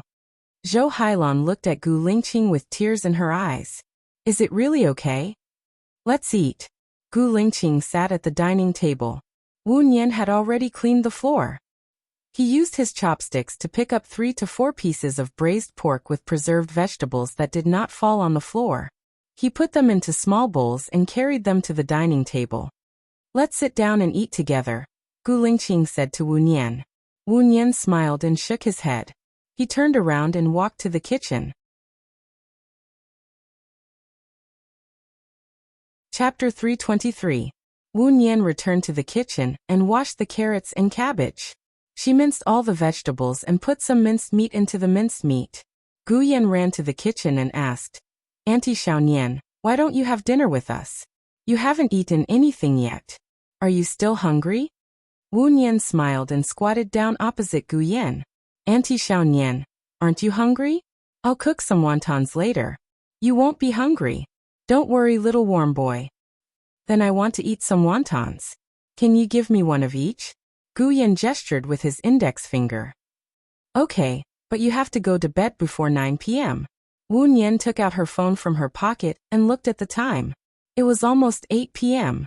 She realized that her phone was still recording and turned it off. Auntie Xiaonian, do you know how to tell stories? I want to hear Auntie Xiaonian tell me stories. Gu Yan looked at Wu Nian and said eagerly. She can. Think about what you want Auntie Xiaonian to tell you later. Go take a shower first. Wu Nian stood up. Gu Yan didn't leave. He played with his fingers and lowered his head, looking like he wanted to say something. Wu Nian noticed something was wrong and squatted in front of Gu Yan again. What's wrong? Gu Yan looked at Wu Nian with reddened eyes and pursed his lips. His eyes became redder as if they were covered by a thin layer of mist. Xiaoyan doesn't want to go out. Dad is with Auntie Zhou. Auntie Zhou is Gu Ruoxin's biological mother. The 3 of them are a family. Xiaoyan is all alone. Seeing the 3 of them together, Xiaoyan will feel like he's the extra one. It'll be very lonely. Wu Nian's heart tightened. She didn't expect Xiaoyan, who looked optimistic and cheerful, to have such thoughts. She held Gu Yan's hand and said softly, Xiaoyan will not be the extra one. Auntie wants to ask you, who is the person your dad loves the most? Do you know? Xiaoyan shook his head and lowered his head. It should be Yan's mother. If it was Auntie Zhou, your father would have married her a long time ago, right? Wu Nian said patiently. Xiaoyan nodded, not really understanding, and wiped his tears. You are the child of the person your father loves the most. Of course he loves you more. Even if the 3 of them are together, you are not the extra one. You are your father's child, right? Wu Nian's thumb stroked the corner of Gu Yan's eye. Gu Yan smiled through his tears. After hearing Xiaonian's words, my mood suddenly became better. Xiaonian, Dad doesn't allow me to be impolite. In front of Dad, I can only call you Auntie Xiaonian. When it's just the 2 of us, can I call you Xiaonian? Sure. How about I teach you how to make wontons? If we go together, we'll be faster, Wu Nian invited. Okay. Gu Yan immediately washed his hands. Wu Nian patiently taught him how to make wontons. She found that Gu Yan learned very quickly. He only taught once, and the wontons he made were very beautiful. Xiaoyan is so smart. Wu Nian praised him sincerely. Dad and Mom are smart, so Xiaoyan is smart. Wu Nian smiled knowingly. With Gu Yan's help, the wontons were made very quickly. Wu Nian made 2 wontons with different flavors. Xiaoyan, it's time to take a shower. Gu Lingqing came over and shouted. There's one more thing. I want to help Auntie Xiaonian wrap it before I go wash it. Gu Yan said in a childish voice. Wu Nian saw him wrapping the wontons in a good manner, and said with a smile, Xiaoyan, go take a shower first. When you're done, the wontons will be cooked and ready. Well, all right then. Gu Yan washed his hands and left the kitchen. Wu Nian continued to wrap the rest of the wontons. Thank you for your hard work today. You made a good dinner. Gu Lingqing noticed the stain on her waist and guessed that she was also scalded. He turned around and went out. After a while, he came back with the ointment and handed it to Wu Nian. You can apply it too. Oh, thank you, Mr. Gu. Wu Nian took the ointment and put it aside. He continued to wrap the wontons. You haven't had dinner yet, right? Gu Lingqing asked. It's okay. I can eat some wontons later. I'm not hungry anyway.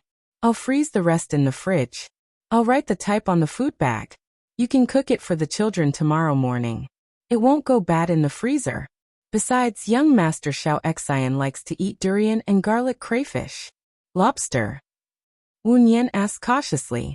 No, Xiao Xian hates food with strong flavors, such as garlic and durian. Besides, he's allergic to crayfish, Gu Lingqing explained. Wu Nian raised her eyebrows and understood. Then Xiaoyan likes spicy food. The couple who adopted Xiaoyan are from City H.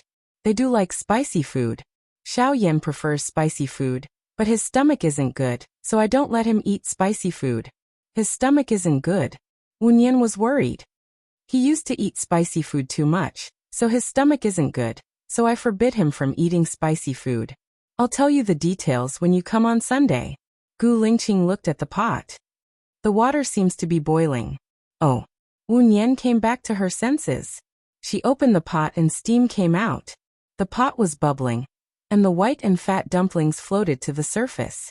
She put some cold water in the pot, turned the heat to low, and covered the pot again. Gu Lingqing didn't leave the kitchen. He looked at her deeply. Wu Nian noticed Gu Lingqing's gaze and looked at him in surprise. Is there anything else, Mr. Gu? Zhou Hailan told you that Xiao Xian likes to eat durian and garlic crayfish? That Xiaoyan likes spicy food? Gu Lingqing narrowed his eyes and asked straightforwardly. Wu Nian smiled. We'll see each other frequently. It's fine as long as you know it in your heart. It'll be embarrassing when we meet in the future. Okay. Gu Lingqing replied. I want to eat wontons too. Give me a bowl too. I don't need a lot, just 10 of them. Mr. Gu, do you want to ask Mrs. Zhou and young Master Xiao Xian if they want to eat? They won't be happy if we don't prepare it for them. Wu Nian asked politely. Gu Lingqing nodded and walked out. Xiaoyan ran towards the kitchen with a red face. Hello, Dad. Xiaoyan greeted him and walked past him. Gu Lingqing looked at Gu Yan's back view helplessly and sadly. Xiaoyan grew up with his foster parents. He only came back last year. After he came back, he wasn't used to it. He wasn't very close to him. He was respectful but distant.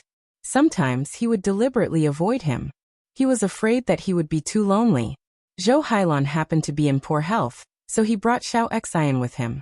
After all, Xiao Xian and Xiaoyan were about the same age. He thought that they would have a common topic. However, Gu Ruoxin missed him and Zhou Hailan too much.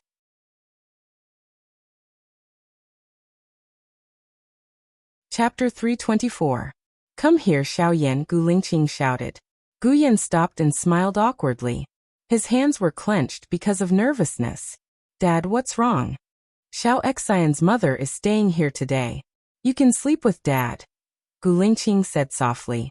Oh, then I'll go eat the wontons first, Gu Yan said and ran to the kitchen without waiting for Gu Lingqing's reply. Gu Lingqing sighed helplessly. Kitchen Wu Nian scooped up the wontons for Gu Yan and put 20 more into the bowl. Gu Yan looked at the wontons with sparkling eyes. He licked his lips and asked, Xiao Nian, can I eat them now? Yes, but be careful. It's hot. Do you want sugar and vinegar? Wu Nian asked softly. Yes, yes. Wu Nian gave Gu Yan the vinegar. Gu Yan took a big bite with satisfaction. His cheeks were puffed up. Delicious, so delicious. This is the best wonton I've ever eaten. I can only eat wontons for hundreds of years. Wu Nian was amused by Gu Yan. This kid was very cute. She smiled and felt a warm liquid on her face. She felt tears on her face, so she turned around. Xiao Nian, are you crying? Why? Gu Yan's eyes were sharp. Did my dad bully you? No, I accidentally burned my waist and it hurts a little. Wu Nian found an excuse. I'll help you apply the ointment. Gu Yan put down the bowl and picked up the ointment on the stove worriedly. He lifted Wu Nian's clothes and said, Xiao Nian, your waist is purple. It's okay. It'll be fine in a few days, Wu Nian comforted. Gu Lingqing stood at the door and saw the injury on Wu Nian's waist. He frowned and said in a deep voice, It seems that the injury is serious. You need to go to the hospital. No, really, it's fine. It's just a scratch. I'm not that precious, Wu Nian refused. Then boil 2 eggs and put them on a hot compress. You'll get better faster, Gu Lingqing said in a low voice and walked in. Wu Nian nodded respectfully. Okay, I'll use it when I get back. They won't eat. You just have to eat mine and yours, Gu Lingqing ordered. He looked at Gu Yan and picked up Gu Yan's bowl. Come out and eat. Be careful not to burn yourself. Oh. Gu Yan followed Gu Lingqing out. Gu Lingqing put the bowl on the table. Gu Yan sat at the dining table and ate quietly. Gu Lingqing looked at Gu Yan, who was in a daze. His eyes were heavy, like a shadow floating in the air. If Baiya were here, he would definitely know how to get along with children better than he did.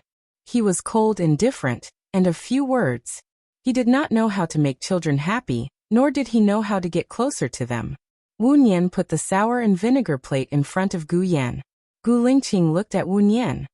The wontons are almost ready. How many do you want, Mr. Gu? Wu Nian asked respectfully. 10. You can sit at the dining table and eat too, Gu Lingqing said. Wu Nian turned around and went to the kitchen. She divided the 20 wontons into 2 bowls and brought them up.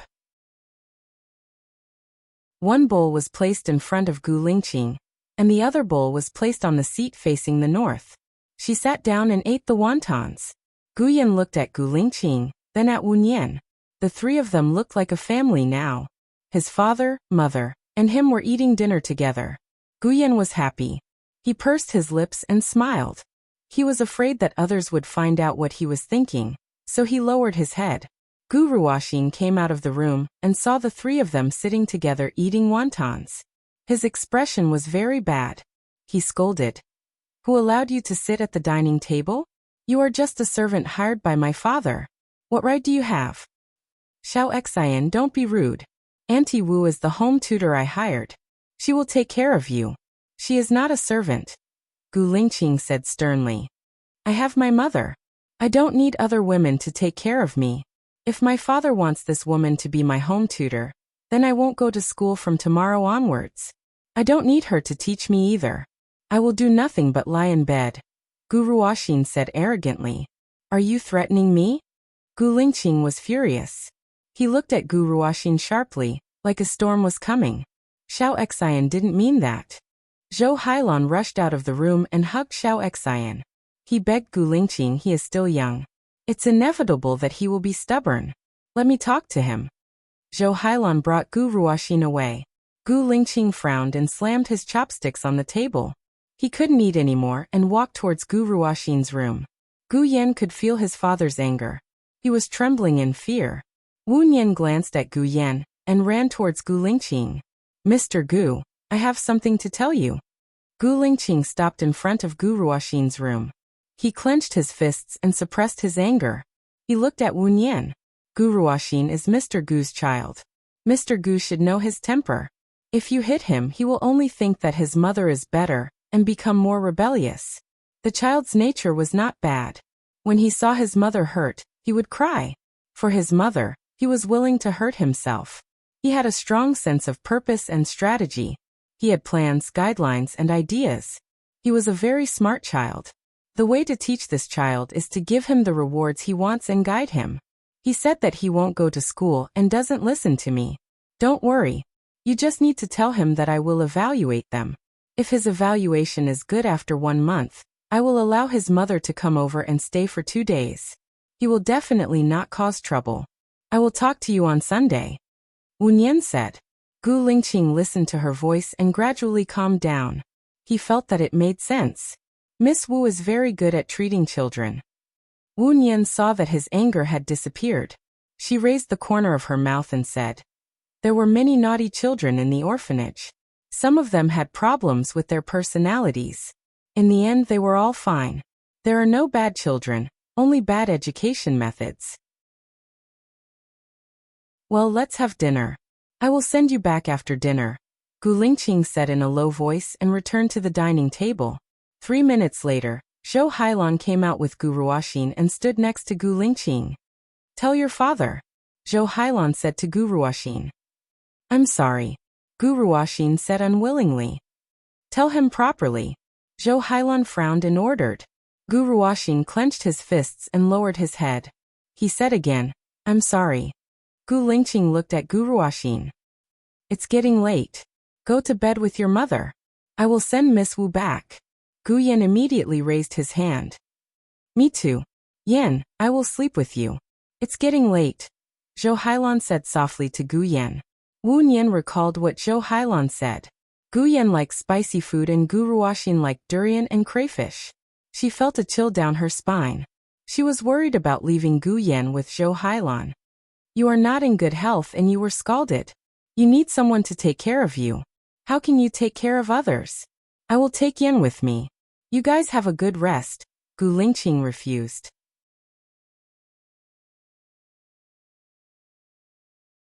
Chapter 325. In the car. The light from the street lamp shone through the window and fell on the side of Gu Lingqing's face, hiding the other half of his face in the darkness. Gu Yan leaned on Wu Nian. Aunt Xiaonian, didn't you say you were going to tell me a story? A long time ago, there was a lion cub. When he was born, his father was killed by a hunter and his mother was taken away by the hunter.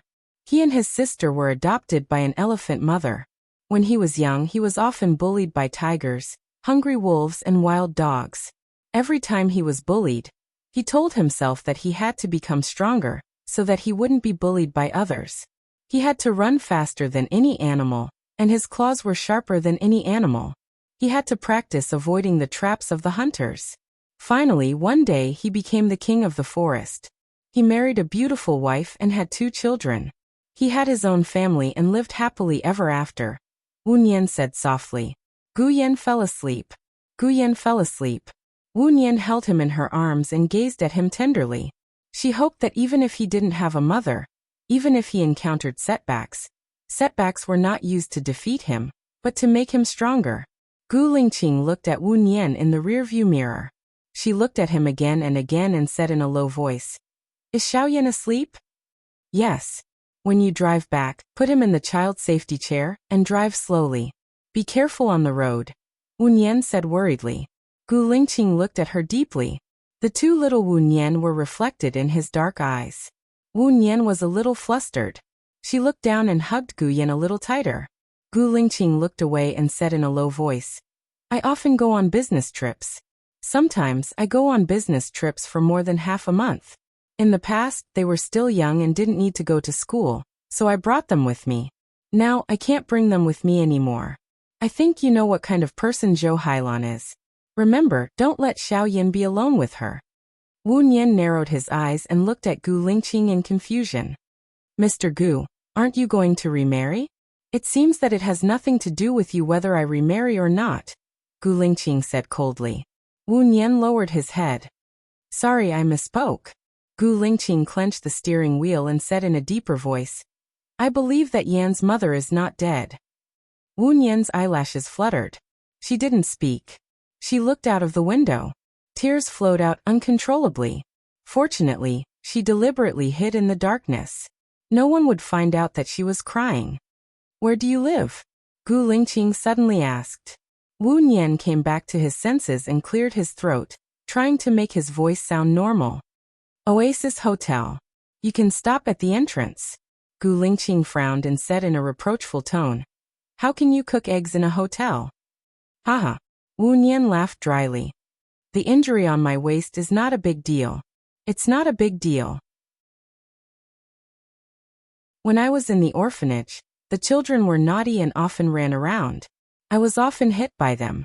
Gu Lingqing drove to the Oasis Hotel and stopped by the side of the road. Wait for me here for a while. Oh. Wu Nian responded. She watched Gu Lingqing walk into a small restaurant. There was a strange feeling in her heart. He was still so careful. Hidden under his cold appearance was a warm heart. He would care about others and take care of others. God should give him a good girl who would care about him and take care of him so that he wouldn't be lonely anymore. 10 minutes later, Gu Lingqing came back with a plastic bag and passed it to Wu Nian. His voice was indifferent and distant, as if he was deliberately trying not to misunderstand. I didn't bring the ointment for your burn. I bought it for you. There's also the Bai Nan Bai Yao spray, which promotes blood circulation and dissolves blood stasis. Also, there are 2 hard-boiled eggs in the bag. It's a little hot now, but it should be just right when we get back to the hotel. Peel the eggshell and roll it on the bruised area. It's Xiao Xian who hurt you. As a father, I should be responsible for it. He said it was because Xiao Xian hurt him, so as a father he should be responsible for it. This way, no one would misunderstand. Wu Nian twitched his mouth and didn't refuse anymore. He took the plastic bag from Gu Lingqing. Thank you, Mr. Gu. I will work hard and strive for a salary of 100,000 a month. Okay. Gu Lingqing drove Wu Nian to the Oasis Hotel. Wu Nian got out of the car and watched Gu Lingqing leave before entering the hotel. Gu Lingqing's car drove over slowly. He closed the car door and walked to the front desk. He glanced at the price list. A standard room was priced at 1,080. Hello, I'm Wu Nian's friend. May I know which room Wu Nian is staying in? Gu Lingqing asked politely. Wu Nian? The front desk checked Wu Nian's name. She's staying in our room 2108. Room 2108, right? She hasn't been staying here since Sunday. I've settled the bill for her. How much is the total? The front desk staff looked at Gu Lingqing with her watery eyes. She blushed and used the calculator to calculate. Including today's bill, the guest has been staying here for a total of 6 days. Including tomorrow's bill, it's 7 days. We stay here for 5 days and give you 1 day for free. So the 6 days bill is 1,248. 0 yuan. Gu Lingqing glanced at the price list again. 2,080 per night was the price of a suite. He swiped his card and walked out of the hotel. He called his assistant and asked, "How's your investigation?" "Mr. Gu, I'm in C City now." Wu Nian is indeed from the orphanage. She grew up in the orphanage. A few years ago, after she graduated from Normal University, she returned to the orphanage to teach. Before that, she had a boyfriend. I heard that the guy's family background was not bad, but the guy's family disliked her for her education. After the guy got married, they broke up with her. She was heartbroken and left the orphanage. The assistant reported. How much is the orphanage paying her? Gu Lingqing asked suspiciously. About this, I also asked. It's 2,500 per month. At the end of the year, she will be paid 5,000 to 10,000. Gu Lingqing's eyes darkened. Xiaoyu, if you were living like her, would you stay in a hotel that costs 2,000 per night for a week? I definitely wouldn't. But people who have broken up with their lovers have all kinds of thoughts. She might feel that she has suffered for many years and wants to enjoy the life of a rich person. It's normal. Zhang Xingyu said without a doubt. Okay, go to the orphanage again tomorrow and send me the photos of her in the orphanage. I want at least 6 photos from the youngest to the oldest. Gu Lingqing ordered. Yes. Zhang Xingyu replied. Gu Lingqing hung up the phone and looked at Gu Yan.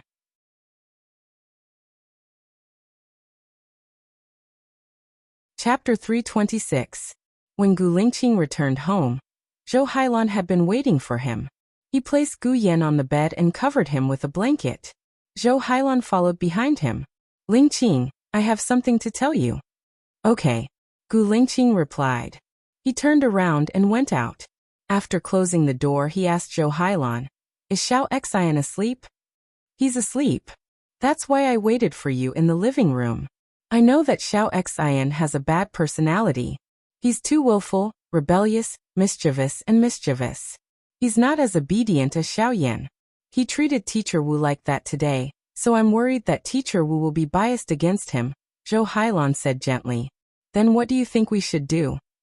Gu Lingqing looked at Zhou Hailan and asked. "It's like this. Xiao Xian hates Teacher Wu so much because he's afraid that Teacher Wu will replace me. So he's very resistant. If the tutor is chosen by Xiao Xian, I think he won't hate it so much," Zhou Hailan suggested. "Okay. Let Xiao Xian find a tutor that he's satisfied with. It needs to be a full-time tutor that you're satisfied with. That way he'll be more obedient." Gu Lingqing agreed immediately. "Really?" Zhou Hailan was excited. "You think so too? I'll pay for the tutor.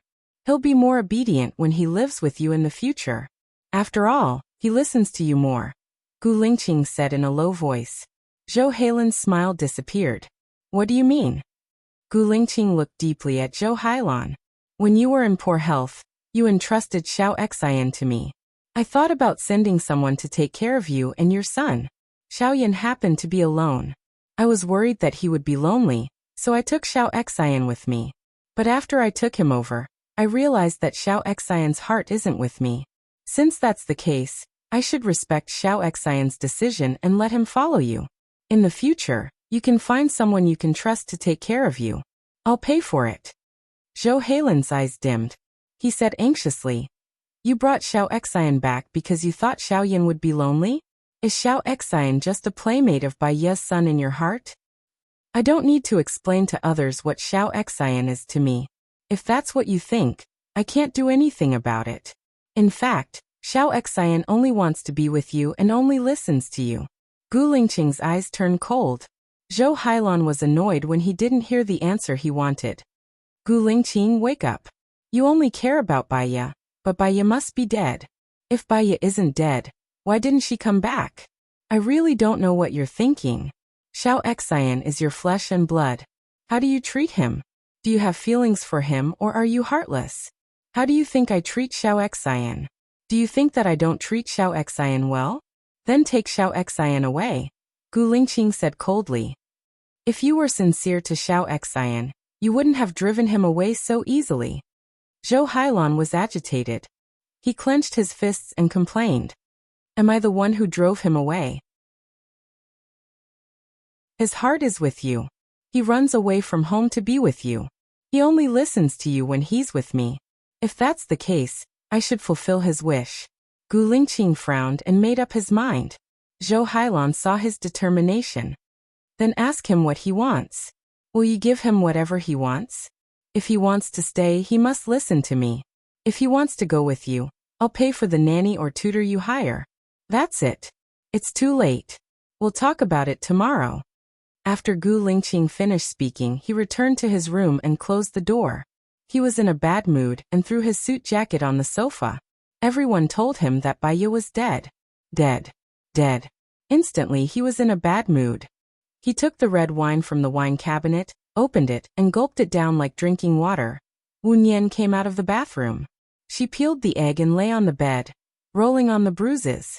Although she was injured, she felt warm when she thought of Gu Yan's cute and handsome face. She felt that the pain was worth it. The warm egg on the skin of the waist also felt very warm, as if the waist did not feel any pain. After she was done, she lay on the bed. She missed Gu Yan, and the corner of her mouth turned up. She must take a lot of pictures of Gu Yan on Sunday and put them in her phone to reminisce. Her phone rang. She picked it up. Although it was a series of numbers, she remembered that it was Gu Lingqing's. She took a deep breath, sat up, answered the call, and said respectfully, "Mr. Gu." "Why are you calling me Mr. Gu? Do you know who I am to you?" Gu Lingqing shouted. "Ha." Wu Nian did not understand what he said. There was a strange feeling in her heart. "I said you're dead. You're dead. You're not dead, right? You're still alive and well. You'll come back to me, right?" Gu Lingqing asked two questions, right? Wu Nian could tell that he was a little tongue-tied. His current state was not his usual state. He should be drunk. "Speak. Speak. Don't be silent," Gu Lingqing ordered. "Mr. Gu, it's very late now. Your children should be asleep. You'll wake them up if you speak so loudly," Wu Nian said softly. "I'm outside. They can't hear me. They can't hear me." The second half of Gu Lingqing's sentence was very soft, as if he was falling asleep. Wu Nian asked worriedly, "Where are you now? Have you forgotten? You told me not to let Gu Yan be alone with Zhou Hailan. Miss Zhou is staying at your place now." The more Wu Nian thought about it, the more worried he became. He got up from the bed, grabbed his bag and rushed out.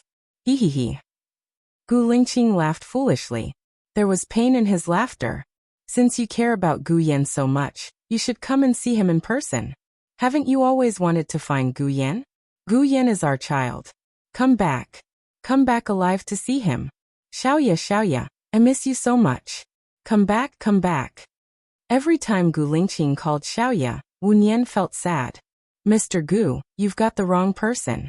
I'm not Bai Ye." "Where are you now?" Wu Nian entered the elevator. "I'm." Gu Lingqing paused and did not say anything. Wu Nian was anxious. "Where?" There was no sound from Gu Lingqing's side. Wu Nian suspected that Gu Lingqing had fallen asleep. She became even more anxious. Ding. The elevator reached the first floor. Wu Nian rushed out from the elevator.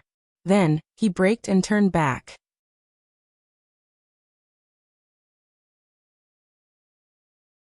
Chapter 327. Su Jiaran felt someone's gaze on him. He raised his head and saw a chubby figure running outside. He wasn't interested in those who were chubby or slightly chubby. Wu Nian got on a taxi, gave the driver the address of Gu Lingqing's house, and called Lu Shuang. Cool girl, you haven't slept yet, right? Nope, Xiaobao is still playing with a gun. I'm so dizzy, he won't let go after playing with it. I just remembered a joke. Little girls play with dolls, little boys play with guns. When they grow up, it's the other way round. Eee. Lu Shuang laughed to himself after saying that. Wu Nian understood the meaning of the joke, but she wasn't in the mood to chat with Lu Shuang. Cool girl, can you help me locate a phone's current address? Should be able to. I'll ask Shaniyan. Send me the phone number, Lu Shuang said straightforwardly. Thank you, cool girl. Wu Nian said, feeling touched. There's no need to thank me between us. Lu Shuang hung up the phone. Wu Nian sent the phone number over. The phone rang again. Wu Nian saw it was Gu Lingqing's number, so she quickly picked it up and complained. Where are you? You stopped talking halfway. Gu Lingqing still didn't say anything. Wu Nian's heart was like an ant on a hot pan. Are you Gu Lingqing? If not, please talk to me. There was no reply from Gu Lingqing's side. Wu Nian raised the decibel. If you do this again, I'll be angry. Is it fun to play with people in the middle of the night? I am. Gu Lingqing's voice was finally heard. Hearing his voice, Wu Nian felt a little relieved. She sighed. Where are you? I'm already on my way to your house. I'm at home. Gu Lingqing was silent for a while. He had a strange expression on his face and explained. I drank a little too much. Sorry. Wu Nian thought of what he said before. She felt sour in her heart again. She took a deep breath. Since he was at home and sounded sober, there was no need for her to go. She thought it was stupid to rush out of the hotel. Since you're at home, I won't come over. Rest early. Wu Nian hung up the phone and ordered the driver. Go back to Oasis Hotel. Gu Lingqing twisted the bridge of his nose and slightly lowered his head. Water droplets dripped down from his forehead, along his cold, resolute, and handsome face, dripping onto his collarbone. His body was drenched. He thought to himself, he was really ridiculously drunk just now. Why would he call Wu Nian to say those words? Was it just because Wu Nian's voice was similar to Xiaoya's that he had a misconception?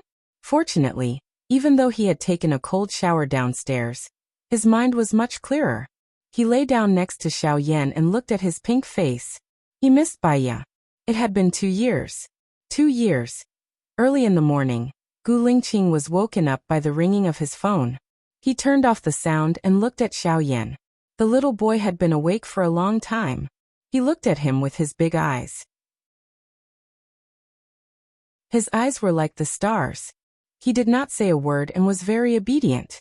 Gu Lingqing smiled, kissed Xiao Yan on the forehead and answered the assistant's call. President Fu, I've sent the photos to your email. But I found something strange. Apart from asking the adults, I also asked the children. But the children are avoiding me on purpose. I think someone told them to do so. It's not normal. Zhang Xingyu reported. Are you afraid that the children will talk nonsense? Gu Lingqing was suspicious. But when he thought of Wu Nian's behavior yesterday, he felt that she should be a reliable person. I just caught a child and gave him 100 yuan. He said that Sister Wu Nian is a good person, and that they like Sister Wu Nian very much. They don't want Sister Wu Nian to leave and hope that Sister Wu Nian will visit them often. Zhang Xingyu said. What's the problem? Gu Lingqing did not hear the problem. Isn't Wu Nian a teacher here? Why do they call her Sister Wu Nian? Gu Lingqing frowned. He did not think there was a problem. Then why don't you catch another child and ask him? I did and then they caught me. I just ran out. Zhang Xingyu said innocently. Gu Lingqing. Then come back. I know what to do. He got up and went to brush his teeth with Gu Yan. When he opened the door, Zhou Hailan and Gu Ruoxin were standing at the door. Dad, I want to live with you. I'll be obedient in the future. Gu Ruoxin took the initiative and said. Okay. Gu Lingqing replied. I'll go cook wontons for you. Lingqing, I'll help you. Zhou Hailan followed Gu Lingqing into the kitchen and said, You said yesterday that you will choose a tutor that Xiao Xian likes. Does that still count? It does. After all, Xiao Xian might not like the tutor that Yan likes. It's better to teach them separately. Gu Lingqing followed Zhou Hailan's words and said. He opened the fridge and saw bags of frozen wontons. The names of the fillings were written on the bags. The handwriting was a little ugly, but it was very careful. Gu Lingqing took out 2 bags and boiled some water.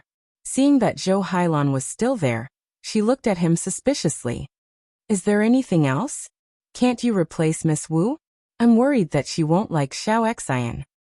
Zhou Hailan went straight to the point. Don't try to measure the heart of a gentleman with the heart of a villain. Ms. Wu always said good and bad things about little Xian in front of me, such as filial piety, righteousness, intelligence, and so on. Therefore, she will treat little Xian and little Yan equally. Gu Lingqing said in a deep voice and walked out of the kitchen. Did she really say that? Zhou Hailan did not believe it. Some people, even if they know that other people are not good, they don't want to say it out loud. As for others, they judge others based on their own actions and feel that others are not good. Their narrow-mindedness and broad-mindedness can be seen from their own speculations of others. Gu Lingqing spoke frankly. Zhou Hailan's face strangely turned a little red. She lowered her head and said, Maybe I really think too much. I won't have breakfast. I'll go back now. I've troubled you for the whole night. Ask Xiao Xian to stay with you for 2 days. Let him accompany you. Gu Lingqing said casually. What about you and Yan? Where are you going? Zhou Hailan was jealous. A client asked me to go fishing. I can't take care of 2 kids by myself. I'll have to trouble you to take care of Xiao Xian. Gu Lingqing, don't you think you're being biased? You give little Yan the good food and fun things first. Even when you attend your friend's banquet, you only bring little Yan. Is little Xian so insignificant in your heart? Zhou Hailan said angrily. Xiao Xian and Yan both looked at them. Gu Lingqing looked at Zhou Hailan unhappily.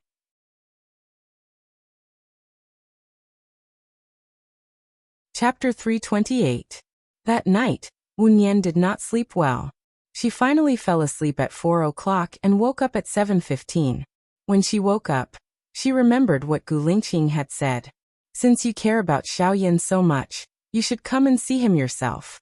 Haven't you always wanted to find Xiao Yan? Xiao Yan is our child. Come back alive to see him. Xiao Ya, I miss you so much. She closed her eyes. Her heart was very sour, like a surging flood that was about to burst out of the dam. She could not sleep anymore, so she got up, changed into her sportswear, and went for a run in the park behind the hotel. After running 1 lap, 2 laps, her heart suddenly hurt badly. She covered her heart and squatted down to relieve the pain, as if an awl had pierced into her heart. Beauty, are you okay? A familiar voice sounded. Wu Nian looked at the person with a pale face. It was actually Su Jiran. Subconsciously, she did not want to have anything to do with him anymore. Go away. Wu Nian said unhappily. Su Jiran was stunned. He looked at Wu Nian, and a complicated look flashed across his eyes. He carried Wu Nian and said, Your condition is very bad. I'll send you to the hospital first. Wu Nian wanted to push Su Jiran away, but she did not have the strength. She was placed in the car by Su Jiran. Do you have water? Wu Nian asked. Su Jiran took out a bottle of mineral water from the storage box, opened the cap, and handed it to Wu Nian. She gulped down a few mouthfuls, and her breath became smooth. The pain in her heart eased a lot. She looked at Su Jiran and said, My heart doesn't hurt anymore. Thank you for your help. I think I should rest more. Wu Nian was about to get out of the car when Su Jiran blocked her way. I think you should go to the hospital. It doesn't look good. I know my body's condition. It's my choice whether to go to the hospital or not. I'm grateful that you're willing to help me, but forcing me to do something I don't want to do is annoying and disgusting. Move away, Wu Nian said sternly. Su Jiaran didn't get angry. Instead, he smiled wickedly.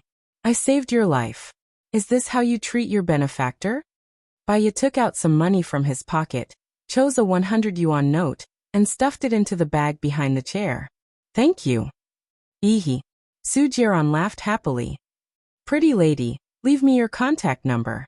Wu Nian stared at Su Jiaran's devilishly charming face.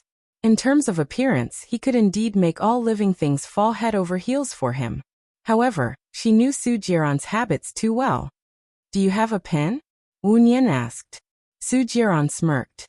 He took out a pen from the storage box and handed it to Wu Nian. Right on my palm. Wu Nian held his hand and wrote a series of numbers on his palm. Have you had breakfast?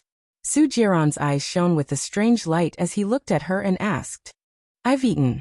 I have something to do later. Wu Nian crawled out from under his arm. Su Jiaran didn't stop him. He sat in the back seat lazily and looked at Wu Nian's back.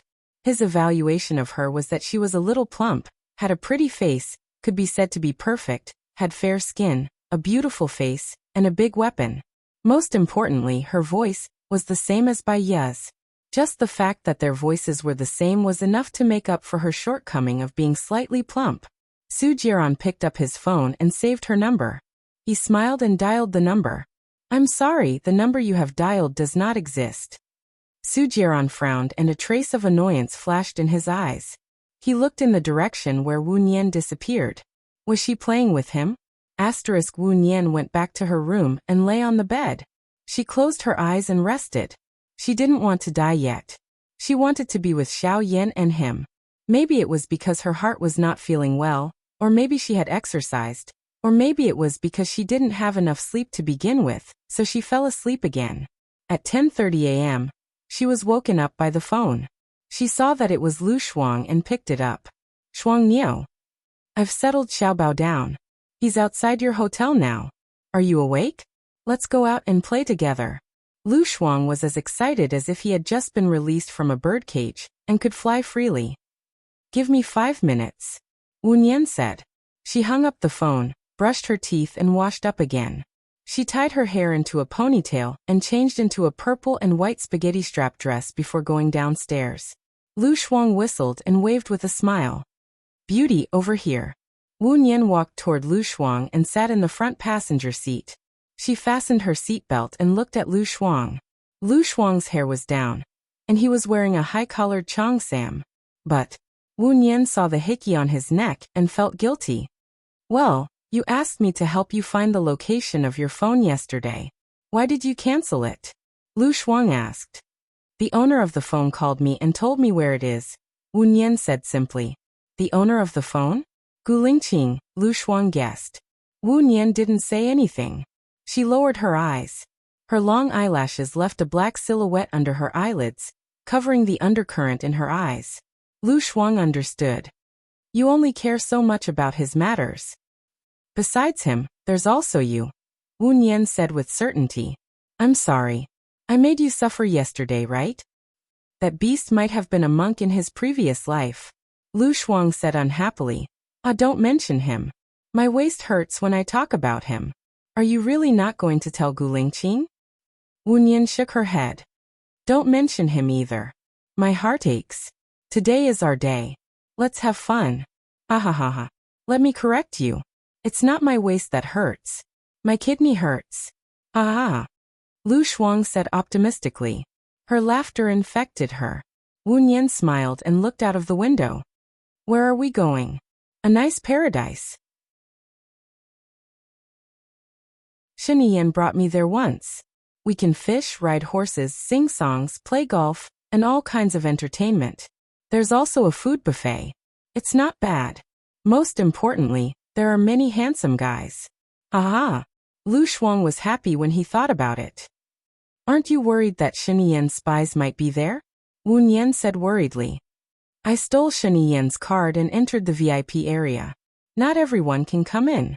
Besides, I've only been here once. They probably won't remember me. Besides, I'm here to have fun with you. It's fine even if Shiniyan knows about it, Lu Shuang analyzed. As long as it's fine. Wu Nian held Lu Shuang's hand. I'll find a way to help you escape from Shenian. Let's not talk about him anymore. Now not only my waist and kidney hurt, but my whole body hurts. Lu Shuang said jokingly. However, in this world, some people would not appear even if you didn't mention them. Wu Nian and Lu Shuang met Gu Lingqing, Gu Lingqing's children, and Gu Lingqing's friends the moment they entered the VIP area.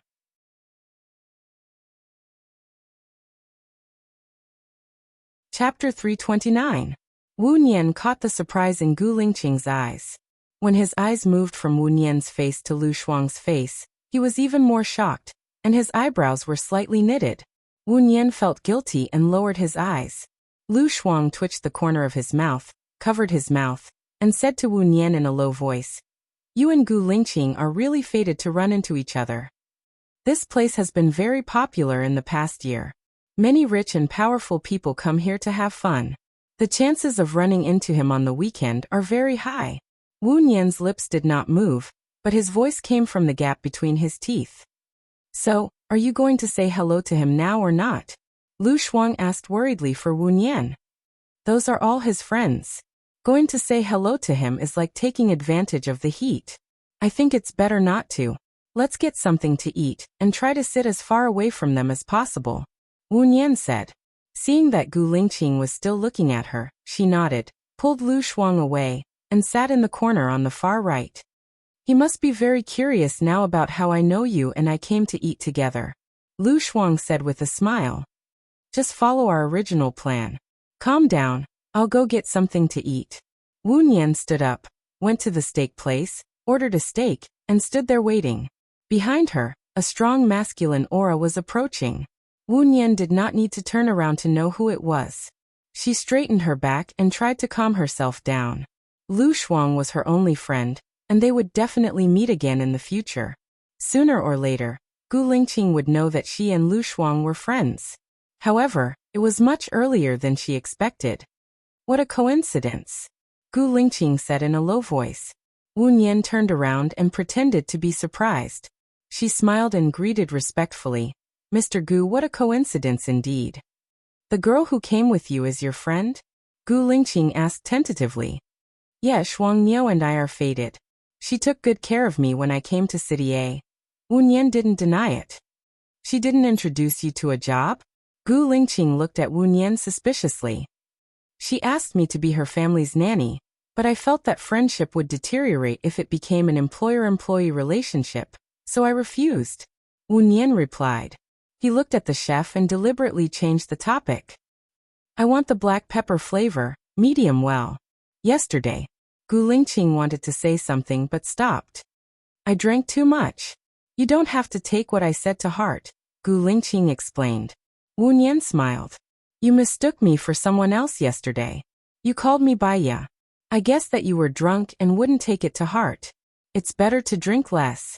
It's not good for your health." Gu Lingqing answered and put the plate in front of the chef. "Filet mignon, thank you." Both of them stood and waited without saying a word. Wu Nian could feel Gu Lingqing's breath on her neck. It was very uncomfortable. People said that time passed like a year. Now, she was passing like an hour. She scratched her hair and exhaled. She looked left and right to prevent herself from looking like she had nothing to do. "Is your waist better?" Gu Lingqing asked in a low voice. Wu Nian looked at Gu Lingqing. "I rolled it with eggs yesterday. It worked well. It doesn't hurt anymore today. Thank you for your concern, Mr. Gu." "Your black pepper steak is ready," the chef said. "Oh, thank you." Wu Nian took the plate and couldn't wait to leave. She said to Gu Lingqing perfunctorily, "Mr. Gu, please go ahead. I'm a little hungry. I haven't had breakfast yet. I'll eat first." Wu Nian nodded and left before Gu Lingqing could reply. She saw that Lu Shuang had already taken a table full of dishes. "I'll be quick." Lu Shuang smiled. "I haven't been out for a long time. I miss these delicious dishes." Wu Nian was amused by Lu Shuang's cute expression. She sat down opposite her. "Quick. Gu Lingqing is here. He didn't order a piece for you. I'll queue up after he leaves. What flavor do you want?" "I can get it myself." I saw Gu Lingqing go over immediately after you went over. What did he ask you? Lu Shuang asked worriedly. I'll answer according to what I've prepared. There won't be any problems. But today is our day. I don't want him to affect our mood. If we see him fishing, we'll go horseback riding. If we see him riding a horse, we'll go fishing or singing. We'll split up. Wu Nian suggested. You're a good sister. I didn't sacrifice my body to protect you in vain. Cheers. Lu Shuang raised his wine glass. You drove here today. Can you drink? Wu Nian stopped her. It's not like we're going to leave after this meal. I don't drink much, so I'll be able to get rid of the alcohol in 4 hours. Today we're having a good time as sisters. Come, don't spoil the mood. Lu Shuang said casually and clinked Wu Nian's glass of red wine. She drank it all in one gulp. Wu Nian noticed something was wrong. Cool girl, is there something on your mind? Lu Shuang smiled brightly. What's on my mind? Shen Yan went abroad today. I'm happy. He doesn't allow me to drink. I'm not his pet. Even if I'm a pet, I have the freedom to teach my friends. I can even bark when I'm unhappy. Wu Nian knew that Lu Shuang was unhappy. She held Lu Shuang's hand. I'm sorry. I dragged you into this. How could you drag me into this? Shen Yan set me up 5 years ago. You're my only comfort. I feel that I still have some value. Today I'll drink with my sister. We won't go home until we're drunk. Lu Shuang poured himself another big glass. He drank it and laughed in satisfaction. Wu Nian didn't dare to get drunk. She still had to take care of Lu Shuang. They were both drunk. Were they going crazy? Cool girl, do you remember the time we went camping together? Ma Rong and Wu Dehai were a couple at that time. They were so lovey-dovey in front of us. Wu Nian asked. I remember. The two of them were so lovey-dovey. Now that I think about it, I get goosebumps. I heard that Wu Dehai quit medicine and went into business. After that, he found a woman in her 40s as his lover. Ma Rong was furious. She had a miscarriage and was infertile. But that woman gave birth to a son for Wu Dehai. Wu Dehai moved in with that woman. I'm speechless that Ma Rong didn't want a divorce. Lu Shuang sighed. In a certain environment, anger will lead to irrationality. Unwillingness will lead to bigotry. Ma Rong thought that if she was hurt, she wouldn't get a divorce. She wouldn't give way to the woman who destroyed her family, so that they could never be together openly. But she didn't know that she was using her youth, life, and happiness to cultivate resentment and anger. In the end, she will be the one who will be unhappy for the rest of her life. Wu Nian advised. Lu Shuang held Wu Nian's hand. You used to be a psychiatrist. Are you hinting at something?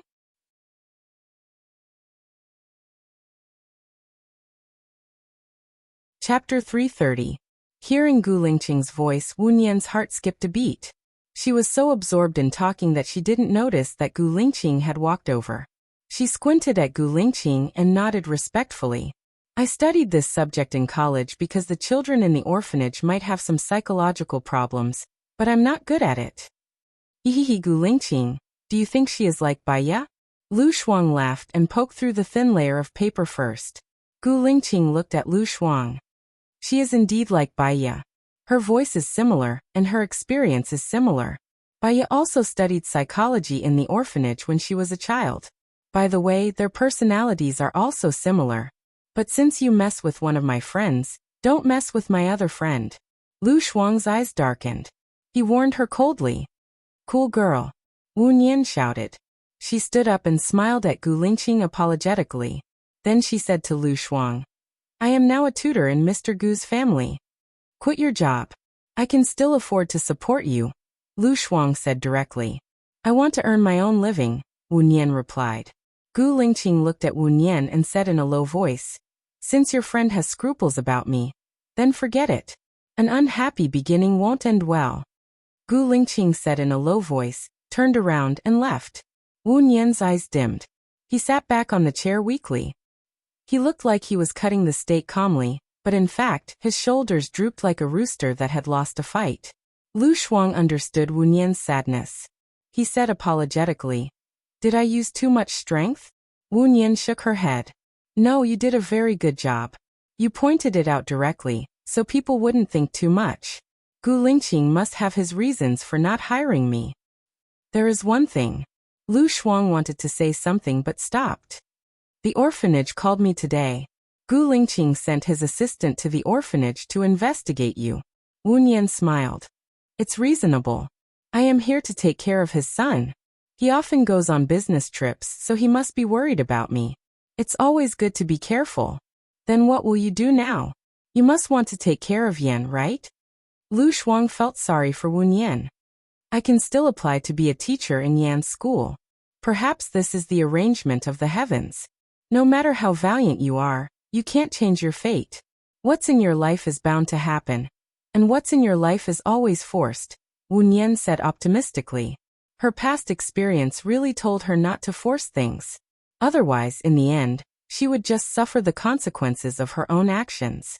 She raised her glass and clinked it with Lu Shuang's. I'll only drink this glass. Lu Shuang snatched the wine glass from Bai Ye's hand and put it on the table. I'm not drinking anymore. What's so good about red wine? It's sour and astringent. Let's eat more and go karaoke. I'll call some handsome guys to accompany us. I can sing, but not handsome men. I have a feeling that Sheniyan's spy is here. Wu Nian was worried. Lu Shuang sneered and patted the table domineeringly. So what? Sheniyan has countless women. He already has a wife. He only cares about fire prevention for the officials, but he doesn't allow the common people to light lamps. Screw his stupid grandfather. That's true. Instead of spending your energy on others and living a life full of self-pity, why not spend your energy on yourself? Live however you want. Even if you're in a cage, you have to live beautifully, Wu Nian said. She picked up the glass of red wine on the table and drank it in one gulp. She didn't eat much. She only ate a piece of steak and stopped eating. She chatted with Lu Shuang and talked about the interesting things about Xiao Bao with a gentle smile on her face. Lu Shuang finished all the food on the table and held his swollen stomach. Don't you want to eat more? This piece of steak is enough for me to eat for a day. My stomach isn't good, and it hurts if I eat too much, Wu Nian said softly. Lu Shuang sighed. There are too many hormones in the drug research this time. You're eating so little, but you're still getting fatter. It's not easy for me to be alive. I don't care about my appearance and body size. But aren't you afraid that you'll become a little fat cat by eating so much? Wu Nian teased with a smile. I want to eat until I become an invincible fatty in the universe. That way, Sheniyan will definitely abandon me. But I'm worried that after he abandons me, he won't provide you with the drug anymore. It's so contradictory. Lu Shuang held his chin and stared at Wu Nian. I'm sorry, Lu Shuang, Wu Nian said apologetically. Haha, it's okay. Look at my mouth. I don't know how to talk. I didn't mean it that way. Don't misunderstand. Lu Shuang scratched his head and said honestly. She had known Lu Shuang for so many years. She knew Lu Shuang's character very well. He was straightforward, loyal, and carefree. He said whatever was on his mind. He didn't have many thoughts, and he wouldn't be jealous or frame others. He was a magnanimous gentleman, a pure and cute person. But in the end, she was the one who caused Lu Shuang to provoke Sheniyan. Cool girl, don't worry about me. Go and live the life you want, Wu Nian said in a deep voice. Hee, I'm sure my bestie will be in the life I want. Let's go and sing. Lu Shuang changed the topic cheerfully. Wu Nian nodded, and they went out together. Dad, isn't that Auntie Xiao Nian? Gu Yan saw Wu Nian and asked Gu Lingqing. Gu Lingqing looked at Wu Nian's back as he left. She's busy. Later, Dad will bring you to the amusement park. Didn't she see me? Gu Yan asked disappointedly. Gu Lingqing squatted down in front of Gu Yan. Xiao Yan, I don't think Ms. Wu is suitable to be our family's tutor. I'll interview some other tutors tomorrow. You and Xiao Xian will come too. We'll choose one that you like, okay? Gu Yan's eyes turned red. He looked at him with his big watery eyes. He pursed his lips and didn't say a word. Xiao Yan, do you want to eat cake? Gu Lingqing asked gently. Gu Yan nodded. Gu Lingqing patted Gu Yan's head, got up and walked towards the cake. Gu Yan turned around and ran out of the door. After he got out of the elevator, He finally saw Wu Nian. He shouted, "Auntie Xiao Nian, Xiao Nian." Wu Nian stopped when she heard Gu Yan's voice. She turned around and saw Gu Yan running towards her. Her heart felt as if it had been hit by a fawn, and it rippled again and again. "This child seems to like you very much. Is it because of the bond between mother and son?" Lu Shuang sighed. Wu Nian squatted down. Gu Yan ran to her and said with red eyes, "Dad said you won't be coming to my house to tutor tomorrow. Is that true? If I go to your house to tutor, I'll be your teacher. You have to call me Auntie Xiao Nian. If you don't go, we can be friends. You can just call me Xiao Nian. Xiao Yan, am I right?" Wu Nian smiled lovingly.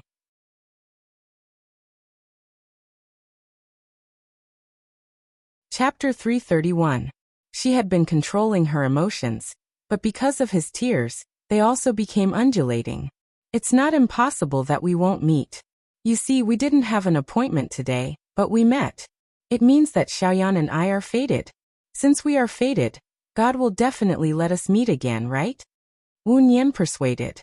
Xiaoyan sniffed, but his tears were still flowing. He seemed to have broken down, and with a cry he said, "I don't like Dad. Dad took me away. My parents are very sad. Now Dad wants to drive Auntie Xiaoyan away. Dad wants to drive all the people Xiaoyan likes away from Xiaoyan. I hate Dad around Yan. If you don't like your dad, can you live with your Auntie Xiaoyan in the future? Your Auntie Xiaoyan lives in the Oasis Hotel, and there is an amusement park there." Lu Shuang said directly. "Cool girl." Wu Nian stopped him and said, "Don't talk nonsense. He is Gu Lingqing's child." "Gu Lingqing is a little too much," Lu Shuang said unhappily. "This child, at first glance, you can tell that he has been wronged a lot. Otherwise, why would he be so loyal to you when you treat him a little better? It's because he has been abused a lot. A little bit of warmth can make him die to chase after it." Lu Shuang's words hit the bottom of Wu Nian's heart. She had been abused in the past. Her heart was like the cold of December, and she was about to freeze to death. At this time, as long as there was a little sunshine, she would chase after it even if her body was smashed to pieces. At that time, Gu Lingqing was her sunshine. She didn't want her child to follow her old path, grow up in a family without love, and taste the warmth of a lover. "I'll talk to your dad again," Wu Nian said and stood up. A soft, warm little hand took the initiative to put into her palm. Gu Yan's little action simply melted her heart. She held Gu Yan's hand and walked back to the dining room. As soon as they got out of the elevator, Gu Lingqing found that Xiaoyan was missing. She was looking for him anxiously. Seeing Wu Nian coming with Xiaoyan, her eyes became cold. "You took the child away without the consent of the adults.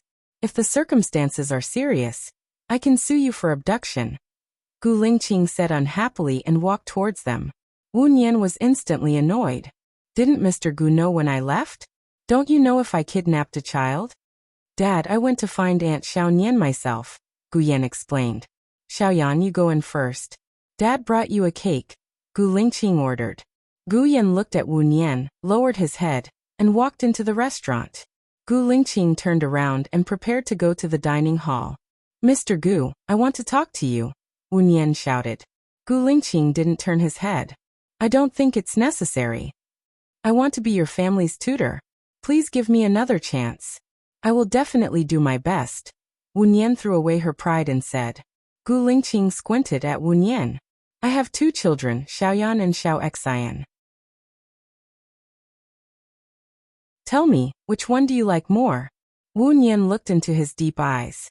Her intuition told her that this question was a trap, but she couldn't see through his thoughts. "I'm the tutor of your two children. What I need to do is to make different teaching plans according to the children's personalities. Xiaoyan is smart and well-behaved. To him, I just need to listen to him patiently, be his friend, and accompany him. To Xiao Xian, he is smart and rebellious, but he has his own ideas. I just need to follow his ideas and guide him correctly," Wu Nian explained. Gu Lingqing sneered and looked at Wu Nian coldly. "I think the smart one is Mr. Wu. Answering the question and avoiding the important points is one of your strategies, right? As a teacher, I have emotions and desires. It's normal to have likes and dislikes. Isn't it fine as long as I treat my children equally? Can you be sure that the tutor you find in the future doesn't have any likes and dislikes? Wu Nian retorted. At the very least, her background will be relatively clean. Teacher Wu, ask yourself honestly, is your background clean? Gu Lingqing questioned. How is my background not clean? Wu Nian asked back with red eyes. With your current attitude towards me, we won't get along well in the future. Since we won't get along well in the future, why should we get along? I won't hire Mr. Wu to be my children's tutor. If Mr. Wu didn't hear me clearly, I can say it again. I won't hire Mr. Wu to be my children's tutor, Gu Lingqing said coldly. Wu Nian felt that she was about to explode from anger because of Gu Lingqing's gloomy personality. Give me a reason. Wu Nian held back the anger that was about to explode and said. First, as a boss, it's very likely that I fired someone because of my mood. In fact, I don't need a reason. Second, since your friend doesn't like me, if you come to my home to be a tutor, it will affect your relationship with your friend. Third, I feel that after an argument, it will leave a crack in your heart. Are you satisfied with these 3 reasons? Gu Lingqing looked at Wu Nian indifferently. She had made up her mind and wouldn't change it. Wu Nian could see Gu Lingqing's determination. She sneered and laughed. She laughed so hard that tears flowed from her eyes. She wiped her tears and said, One day, you will regret this decision today. Wu Nian turned around and entered the elevator. Gu Yan hid behind the door and eavesdropped. He leaned against the door frame and saw the elevator door close in front of him. He also cried sadly. Xiaoyan. Gu Lingqing saw Xiaoyan crying and called out worriedly. I want to go home. Xiaoyan cried until his nose was running. His eyes were red and swollen. He looked at Gu Lingqing and said with certainty, I want to go home. Gu Lingqing took a tissue and wiped Xiaoyan's tears and snot. He said lovingly, Okay, let's go home. He picked up Xiaoyan. Xiaoyan was still crying. He kept repeating the same sentence, I want to go home. Gu Lingqing said goodbye to his friends and brought Xiao Xian and Xiaoyan home. He put Xiaoyan in the back seat and Xiao Xian got in the front passenger seat. Gu Lingqing walked past the front of the car and got in the driver's seat. He looked at the rearview mirror and didn't see Xiaoyan. He was shocked and turned to look at the back seat. Xiaoyan was gone. He got out of the car nervously and looked around. There were cars everywhere, but there was no sign of Xiaoyan. He closed the door worriedly and shouted, Xiaoyan, Xiaoyan. There was no one around to respond to him. He was anxious and said to Xiao Xian in the car, Stay in the car and don't go anywhere. I'll find your brother and bring him back. Dad, you've never been so worried about me leaving. I'm younger than my brother, Gu Ruoxin said sadly.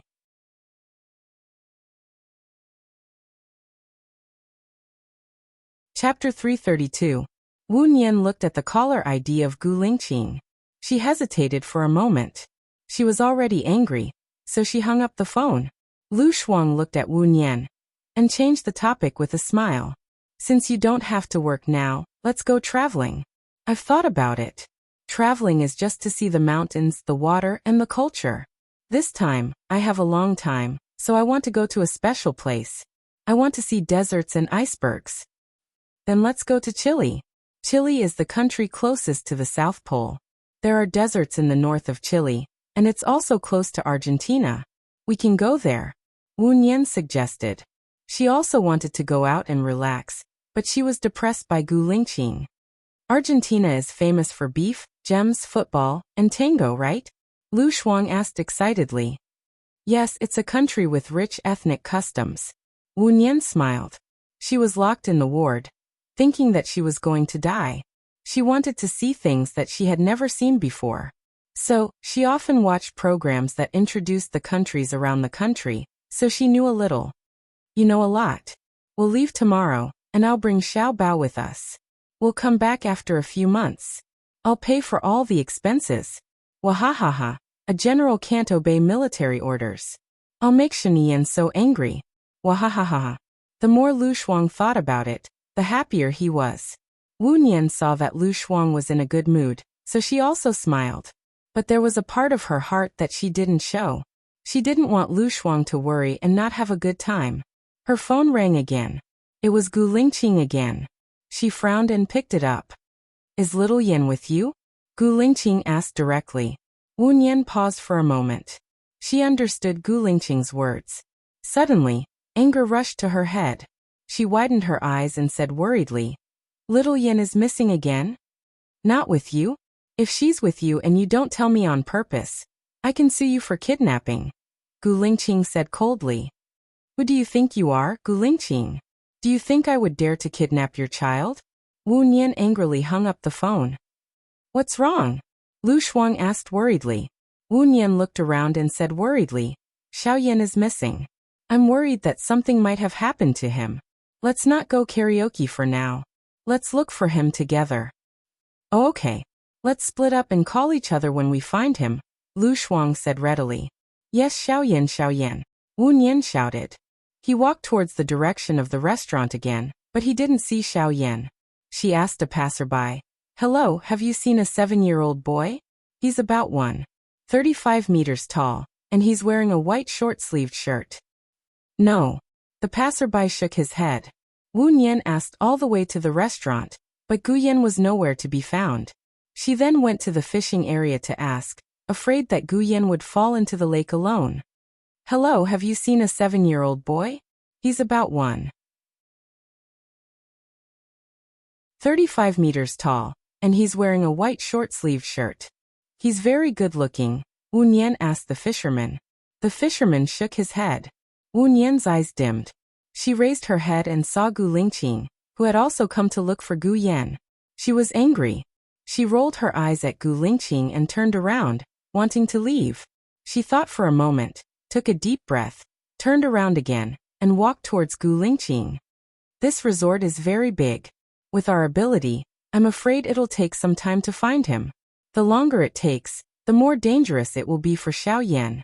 However, there are many security guards here. You should have Xiaoyan's photo in your phone. Please look for the security department here, and ask them to help you find him. If they find Xiaoyan, give me a call, Wu Nian said coldly. You're very concerned about Xiaoyan. Gu Lingqing looked at Wu Nian suspiciously, as if she was scrutinizing something. Wu Nian sneered.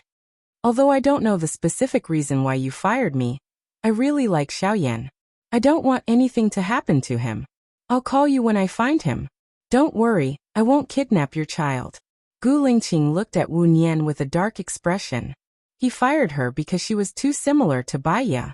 Their voices were similar, their personalities were similar, and even their experiences were similar. Because there were so many similarities, he was on guard, deeply afraid that she was sent by someone with ulterior motives. Xiaoyan was his and Baiya's child. He didn't want anything to happen to him. To him, Wu Nian was like a ticking time bomb, a dangerous person. He couldn't take the risk. Then I'll have to trouble you, Gu Lingqing said coldly and turned around. Wu Nian looked at his handsome and heartless back. She was filled with anger. She grabbed some mud on the ground and threw it at Gu Lingqing, hitting him on the shoulder. Gu Lingqing frowned and looked at her. His gaze was even harsher. Wu Nian patted the mud on her hands and raised her chin. Since you're no longer my boss, I don't have to put up with your bad temper. She turned around. She didn't want to be angry with Gu Lingqing. It was more important to find Xiaoyan first. Gu Lingqing patted the dust on his shoulder and frowned even more. Her personality was exactly the same as Baiya's. Usually, she looked weak and gentle, but when she was angry, she was very tough, sharp, unyielding, and merciless. Because they were so similar, it made him more resistant. But she was right. He should go to the security department. The more anxious he was, the more chaotic it would be. At least the surveillance was useful. An hour later, Wu Nian, who was looking for Xiaoyan, received a call from Gu Lingqing. Xiaoyan is not in the park anymore. You don't have to look for him there. Wu Nian was even more worried. If he went out, it would be more dangerous. Did you check the surveillance outside? The road surveillance should be able to capture the direction he went, right? Before he left, he said he wanted to go home. I thought he meant to go home, but now that I think about it, he should be going back to his hometown in City H. I'll find him. Thank you for your hard work, Gu Lingqing said coldly and hung up the phone. Wu Nian's heart was still hanging in the air.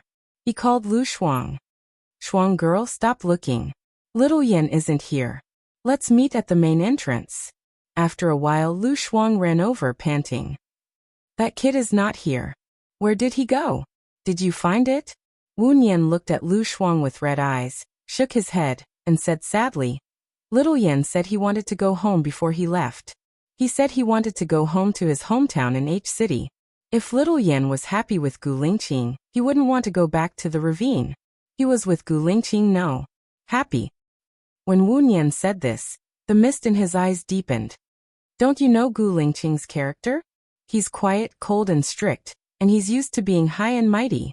No child would like him, Lu Shuang comforted her. Cool girl, I'm sorry. Before I find Little Yan, I'm not in the mood to travel. Wu Nian apologized.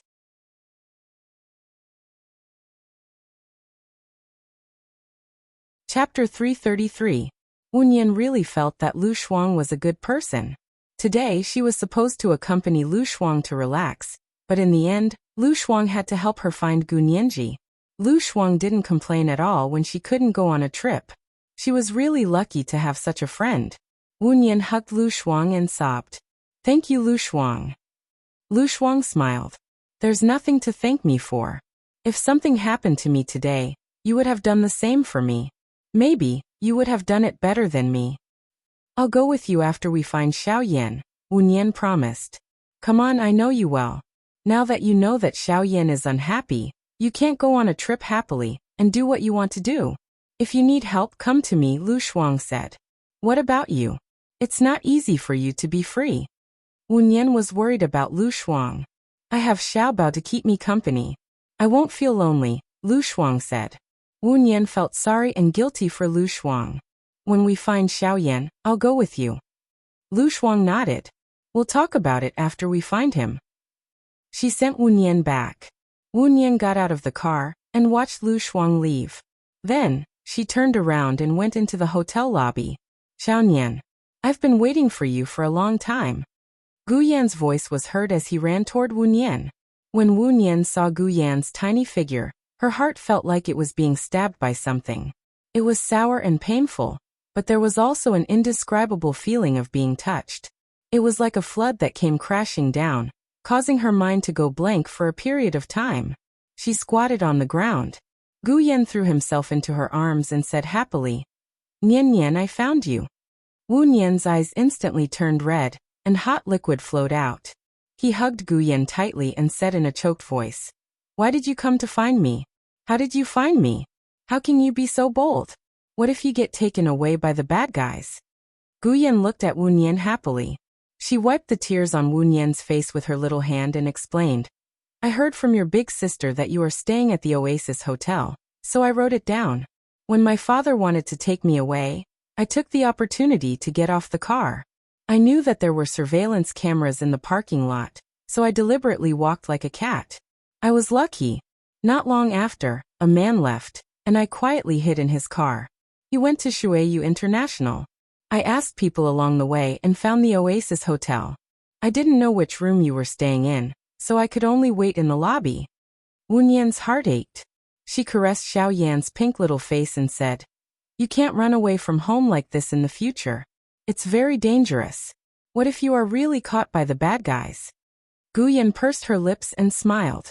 She said indifferently, I was not raised by my father. I am fine in my adoptive parents' house. At most, I will be sold once. Who knows, my adoptive parents might even love me more. Doesn't your father love you? Wu Nian asked with red eyes. Gu Yan shook her head and said, Xiao Xian is enough for my father. He never asks me for anything, and I don't want to ask him for anything. If I want something, I will fight for it myself. I don't want to depend on him. That way, even if I am abandoned, I won't feel sad or tormented. I want to adapt to the environment. If I can't adapt, then I will change. Wu Nian thought of her past self and hugged Gu Yan tightly again. At that time, she didn't want to depend on anyone. She was strong and independent. She thought the same as Xiao Yan. Without dependence, even if she left, she wouldn't feel sad or tormented in the future. Xiao Yan was too much like her past self. Her heart ached for him. She felt guilty and blamed herself. She didn't want her own child to be so lonely, helpless and hopeless. Xiao Yan's father loves you. You don't know how worried he was after you disappeared. He kept looking for you. If your father doesn't want you, why would he be so worried about you? Wu Nian said. Gu Yan lowered her head and said softly, maybe he thinks that if something happens to me, he won't be able to answer to my mother. Don't think that way. Do you know what your father said to me? He said don't let Xiao Yan be alone with Zhou Hailan. I can see that he cares about you, loves you and protects you. Gu Yan looked at Wu Nian and said, are you speaking up for my father? He fired you. He framed you, wronged you and fired you indiscriminately. Wu Nian smiled. This child was standing up for her. The world of adults is complicated. It's so complicated that sometimes adults don't understand it. However, children shouldn't be involved in the world of adults. If you want to be independent, I'll support you with both hands, but you must do it at the right age. You're still too young. It's not time for you to be independent. Then can I choose to live with the person I want to live with? Gu Yan asked blankly. Wu Nian patted Gu Yan's head and said gently, let me ask you, do you think Aunt Zhou is a good person? No, she's actually very bad. She deliberately encouraged Xiao Xian to do bad things, so Xiao Xian is not obedient and deliberately causes trouble. I even saw Xiao Xian steal things on purpose. It's all Aunt Zhou's teaching. She said that if she does this, Dad will let them be together, Xiao Yan said with certainty. Then do you think Xiao Xian wants to live with Aunt Zhou? Wu Nian asked patiently. Of course. All he did was hope that Dad would visit Aunt Zhou and let Dad know that Xiao Xian needs Aunt Zhou. Then Dad would marry Aunt Zhou, Xiao Yan said. Wu Nian smiled. Her child was really a smart child. Although he was still young, he had a clever mind. So the child still can't tell right from wrong. Xiao Xian still thinks that his mother is the best. In fact, his mother is leading him into the abyss. If Xiao Yan wants to live with the person he wants to live with, then wait until he's 18 years old. Then your decision will be right. Even if it's not right, you can be responsible for yourself, Wu Nian said patiently. Gu Yan still lowered his head and asked softly with red eyes, will you inform my father to pick me up? Yes. Wu Nian did not deny it. Gu Yan raised his head and looked at Wu Nian. There was a flash of confusion in his eyes. Can you lend me 500 yuan? I'll return it to you 10 times more in the future. Wu Nian guessed that he might take the money to his parents in H City. There were several results. 1. He lost his way and became a homeless person. 2. He got into an accident. 3. He returned to his hometown in H City and was picked up by Gu Lingqing. Go back to my room and rest for a while. You must be tired. I'll go out and get the money for you, Wu Nian said softly. Gu Yan entered her room obediently.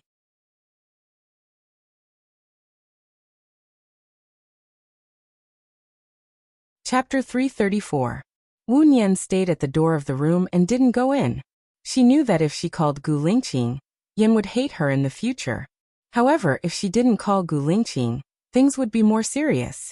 9 out of 10 things in the world wouldn't go your way. It was always like this. You couldn't have the best of both worlds.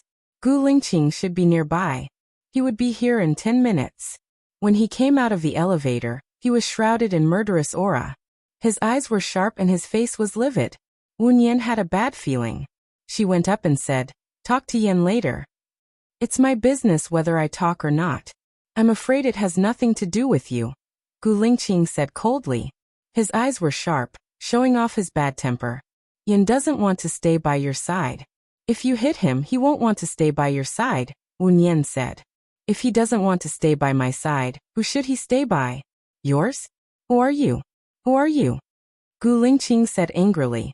I didn't say that he would stay by my side. If I really thought that, I wouldn't have called Mr. Gu to come here, Wu Nian explained.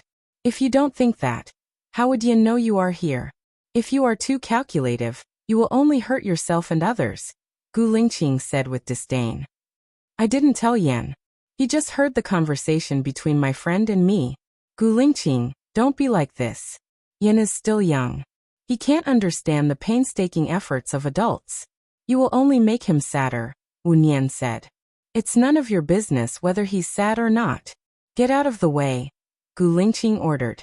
She didn't dare to let Gu Lingqing take Yan back now that Gu Lingqing was like this. She stood there and didn't move. Gu Yan heard the quarrel outside. He opened the door and saw Gu Lingqing. He was scared and quickly closed the door. Gu Lingqing jumped over, pushed the door open, and glanced at Gu Yan sharply. His action of closing the door undoubtedly angered Gu Lingqing even more. In order to find Gu Yan, Gu Lingqing used all his connections and mobilized a large number of people. When Gu Yan saw him, he actually closed the door. Gu Lingqing was furious and kicked the door open. Frightened, Gu Yan hid behind the bed. Wu Yan rushed in. Gu Lingqing, let's talk this out. Gu Lingqing glared at Gu Yan fiercely and said coldly, I'm disciplining my son. I don't need unimportant people to make irresponsible remarks. Come here. Gu Yan shook his head in fear. His eyes were red like a pitiful rabbit. Wu Yan recalled Gu Yan's words. I don't want to depend on him. That way, even if he abandons me, I won't feel sad or tormented. I want to adapt to the environment. If I can't adapt, then I'll change. Gu Yan was only 7 years old. He was still a child, but he said such strong words. It made her heart ache. Wu Yan rushed in front of Gu Yan and hugged him. Gu Lingqing, can you give me 5 minutes? One of you, 2 of you. Do it. Zhou Hailan did it. You do it too. Gu Lingqing said sternly. He took out his belt and looked at Gu Yan. Are you coming over or not? I don't want to go over. I want to go home. I miss my parents. I don't want to go over. Gu Yan cried sadly. Go home? Gu Lingqing was so angry that he lost his mind. He hit Gu Yan with his belt. Wu Yan took it head on. His arm instantly turned red. Gu Lingqing did not calm down. He hit Gu Yan again and scolded. I provide you with food, shelter, and education. Isn't this your home? All of you are willful, angry, and run away from home. All kinds of people can interfere with my life. I, Gu Lingqing, want to go home. I want you to go home. I want you to go home. I want you to go home. I want you to find your mother. Wu Yan hugged Gu Yan tightly, withstanding the blows one after another. His back had been beaten until it was lacerated. Fortunately, he hit her. Gu Yan was still a child. His skin was thin and tender. He could not take it. However, Gu Lingqing's last sentence had hurt Gu Yan, and it had also hurt her. He wanted Gu Yan to find his mother. Did he want to beat Gu Yan to death? If he had Baiya in his heart, he would not have said that. He knew that Baiya cared about this child very much. Tears flowed down uncontrollably. Gu Yan cried bitterly. He did not beg for mercy. Instead, he became more stubborn. Just beat me to death. I want to find my mother. I don't want to stay by your side anymore. You, Xiao Xian, and Aunt Zhou can live happily together. Gu Lingqing threw the belt on the ground. He went over and pulled Wu Yan away. He grabbed Gu Yan's small shoulders and pulled him aside. Do you still think you did nothing wrong? You left home for no reason. You know how worried I am. You're not worried about loving me. You're worried about beating me. I can't see your worry, Gu Yan said while crying.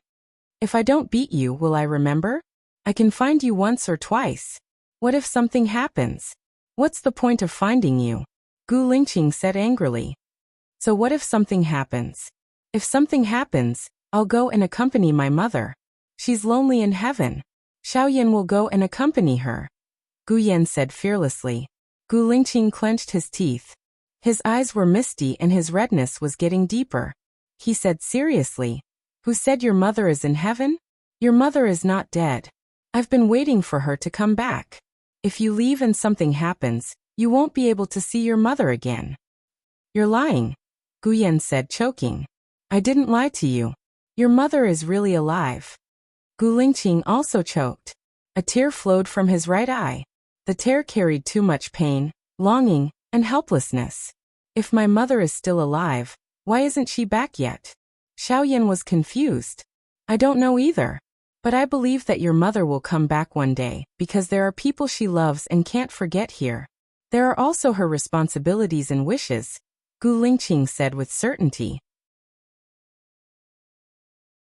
Xiaoyan lowered his head and cried. Wu Yan turned his face away and cried too. The bitterness in his heart was about to form a flood and drown her. Let's go home with Dad, Gu Lingqing said with a hoarse voice. Gu Yan looked at Wen Yan. Wen Yan's shirt was torn by Gu Lingqing. There were still many bloodstains on it. Dad, send Xiao Nian to the hospital first. Xiao Nian is injured, Gu Yan said with concern. Wen Yan felt even more sad. Her tears were about to burst. Her child was truly an intelligent and kind-hearted person. At this time, he still cared about others.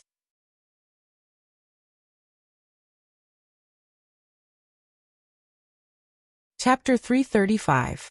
Gu Yan cried so loudly that he was very sad. Wen Yan smiled faintly. She knew that Gu Yan should have understood her hint. I want to take you to the hospital, Gu Yan said stubbornly. Gu Lingqing saw the bloody marks on Wen Yan's back and arms. He did not control the strength of his hand in anger. He knew very well how hard he had hit her. If she had not blocked it, perhaps his belt would have hit Xiao Yan's body. Xiao Yan was so small that he could not bear it at all. I'll take you to the hospital first, Gu Lingqing said in a low voice. Wen Yan wanted to refuse, but she saw Gu Yan looking at her worriedly. If she did not go to the hospital, Xiao Yan would not be at ease, so she nodded. The belt on her body became numb after being hit for a long time. At first, she did not feel much pain. But after the numbness, that kind of pain, that kind of burning, the twitching. She did not sleep well last night. She was weak and fainted in the car. She vaguely heard Xiao Yan calling her Xiao Nian's name. She had a long dream. In the dream, she stood by the window with a big belly, listening to prenatal education music, stroking her belly and humming along. At the time, her relationship with Su Jieran was at an impasse. She felt lonely and helpless all the time. Her child was her pillar of support. She knew that the child would destroy her, and she also knew how difficult it was to raise the child. But she still wanted to give birth to the child without any hesitation. Unfortunately, her child was snatched away by someone else. She was very flustered. She even thought that if the child died, she would be too lonely. She wanted to die together with him. But what if the child did not die?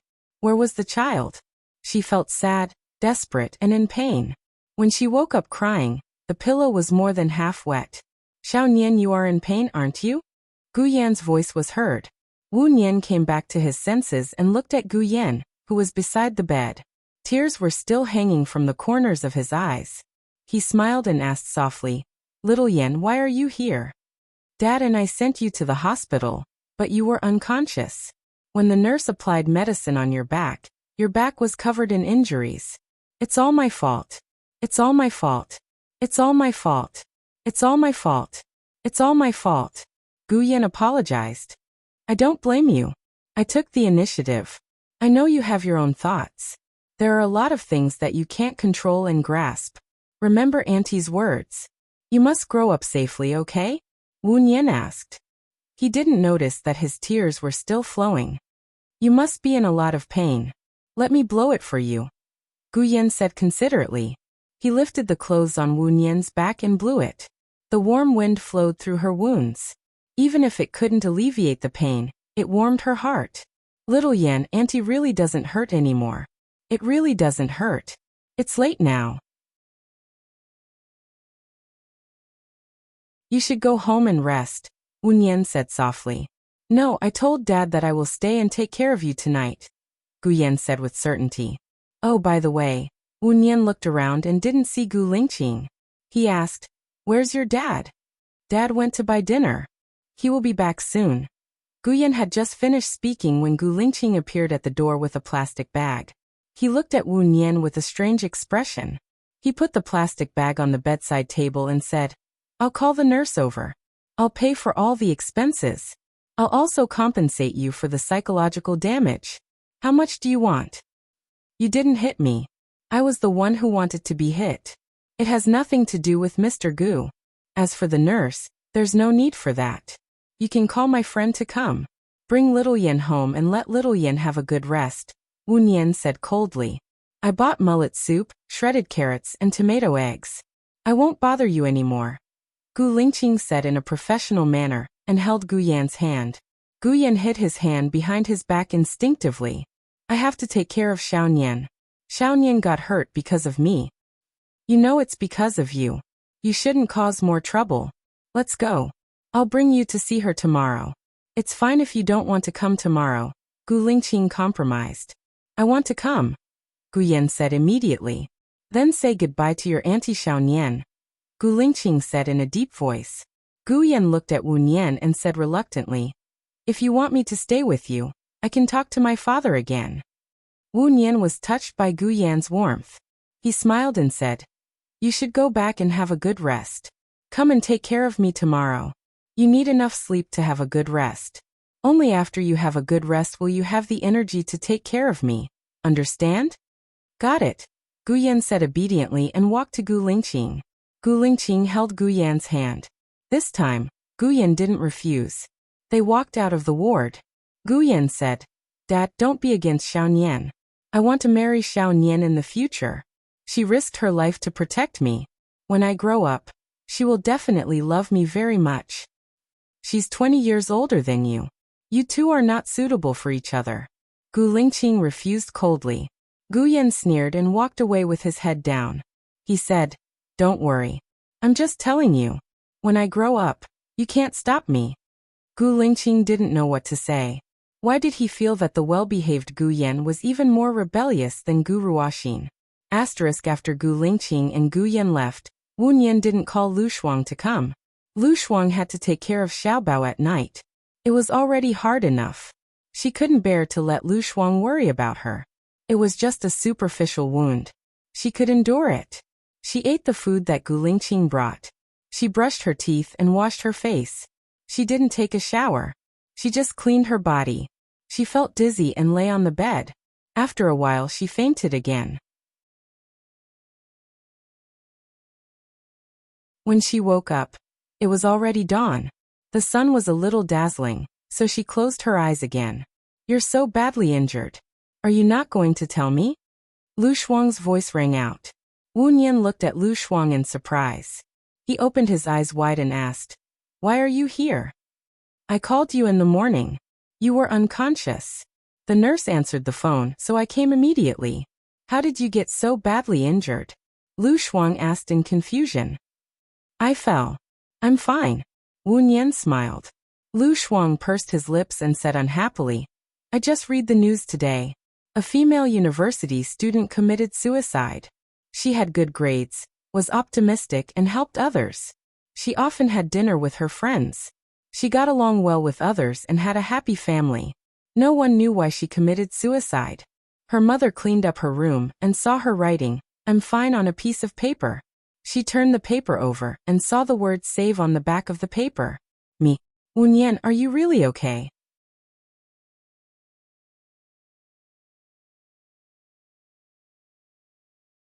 Chapter 336. Wu Nian knew that Lu Shuang was worried about her. That was why he got angry and spoke harshly to her. It's not what you think. Yin came to me yesterday. Then Gu Lingqing was angry. When she hit Yin, I was protecting her and she hit me by accident. Wu Nian explained softly. You can be injured all over if you are not careful. Sister, you can't see your back, and I can't either. You are lying. Lu Shuang was annoyed. Seeing that Lu Shuang was serious, Wu Nian sat up and held Lu Shuang's hand. Believe me, I am fine. Hurry up and look at yourself in the mirror. Your eyes are still red and swollen. You have had surgery on your eyes. You are hurting yourself by crying like this. Lu Shuang urged Wu Nian and helped her up. Wu Nian went to the washroom and looked at her red and swollen eyes. She had cried too much last night. No wonder Lu Shuang didn't believe that she was fine. Wu Nian sighed. She brushed her teeth, washed her face, combed her hair, and came out. Lu Shuang waited outside and sighed. He couldn't bear to blame her anymore. What are you going to do next? Next, I don't want to think about anything else. I just want to accompany my good sister on a happy trip. Wu Nian said with a smile. When we come back from the trip, I will ask Shenian to tell her that you can teach in Yan's school. Lu Shuang continued Wu Nian's words. Wu Nian looked at Lu Shuang gratefully, but she also felt a little guilty. Thank you. Lu Shuang put his arm around Wu Nian's shoulder. You are welcome to trouble me. I will be angry if you don't trouble me. Don't be alone when you are sick. I only have you now, and you only have me. Do you understand? Wu Nian nodded and said worriedly, do you want to reconcile with your parents? After all, it's not your fault. You were forced to do this. Don't. If they knew that Sheniyen and I have this kind of relationship, they would probably die of anger. Besides, falling out with them is also to protect them, in case Sheniyen does something to my parents. Sai, let's not talk about this anymore. I'll go buy breakfast for you. Lu Shuang walked towards the door. Wu Nian held Lu Shuang's arm and said, I should be able to leave the hospital now. Let's go together. All right. Wu Nian went out to find a doctor to write his discharge summary. She dialed Gu Lingqing's number. Hello, Mr. Gu, this is Wu Nian. What is it? Gu Lingqing asked coldly. Hearing his tone, her heart turned cold. She said in a low voice, I'm going through the discharge procedures now. You don't have to come over. I'm already at the door.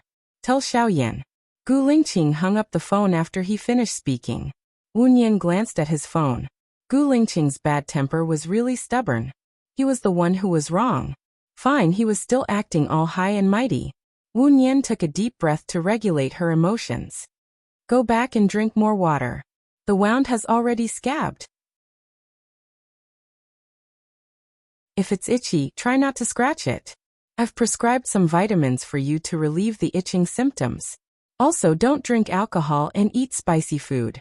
If you have any symptoms of fever, see a doctor immediately, the doctor said.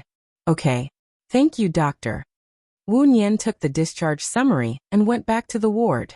When she passed the elevator, she saw Gu Lingqing and Xiaoyan coming out. Xiaoyan! Gu Yan shouted happily and ran towards Wu Nian. Gu Lingqing frowned slightly. She pulled Gu Yan back and reminded, Auntie. The corners of Wu Nian's mouth curled up as he answered, yes. Gu Lingqing was speechless. He looked at Wu Nian.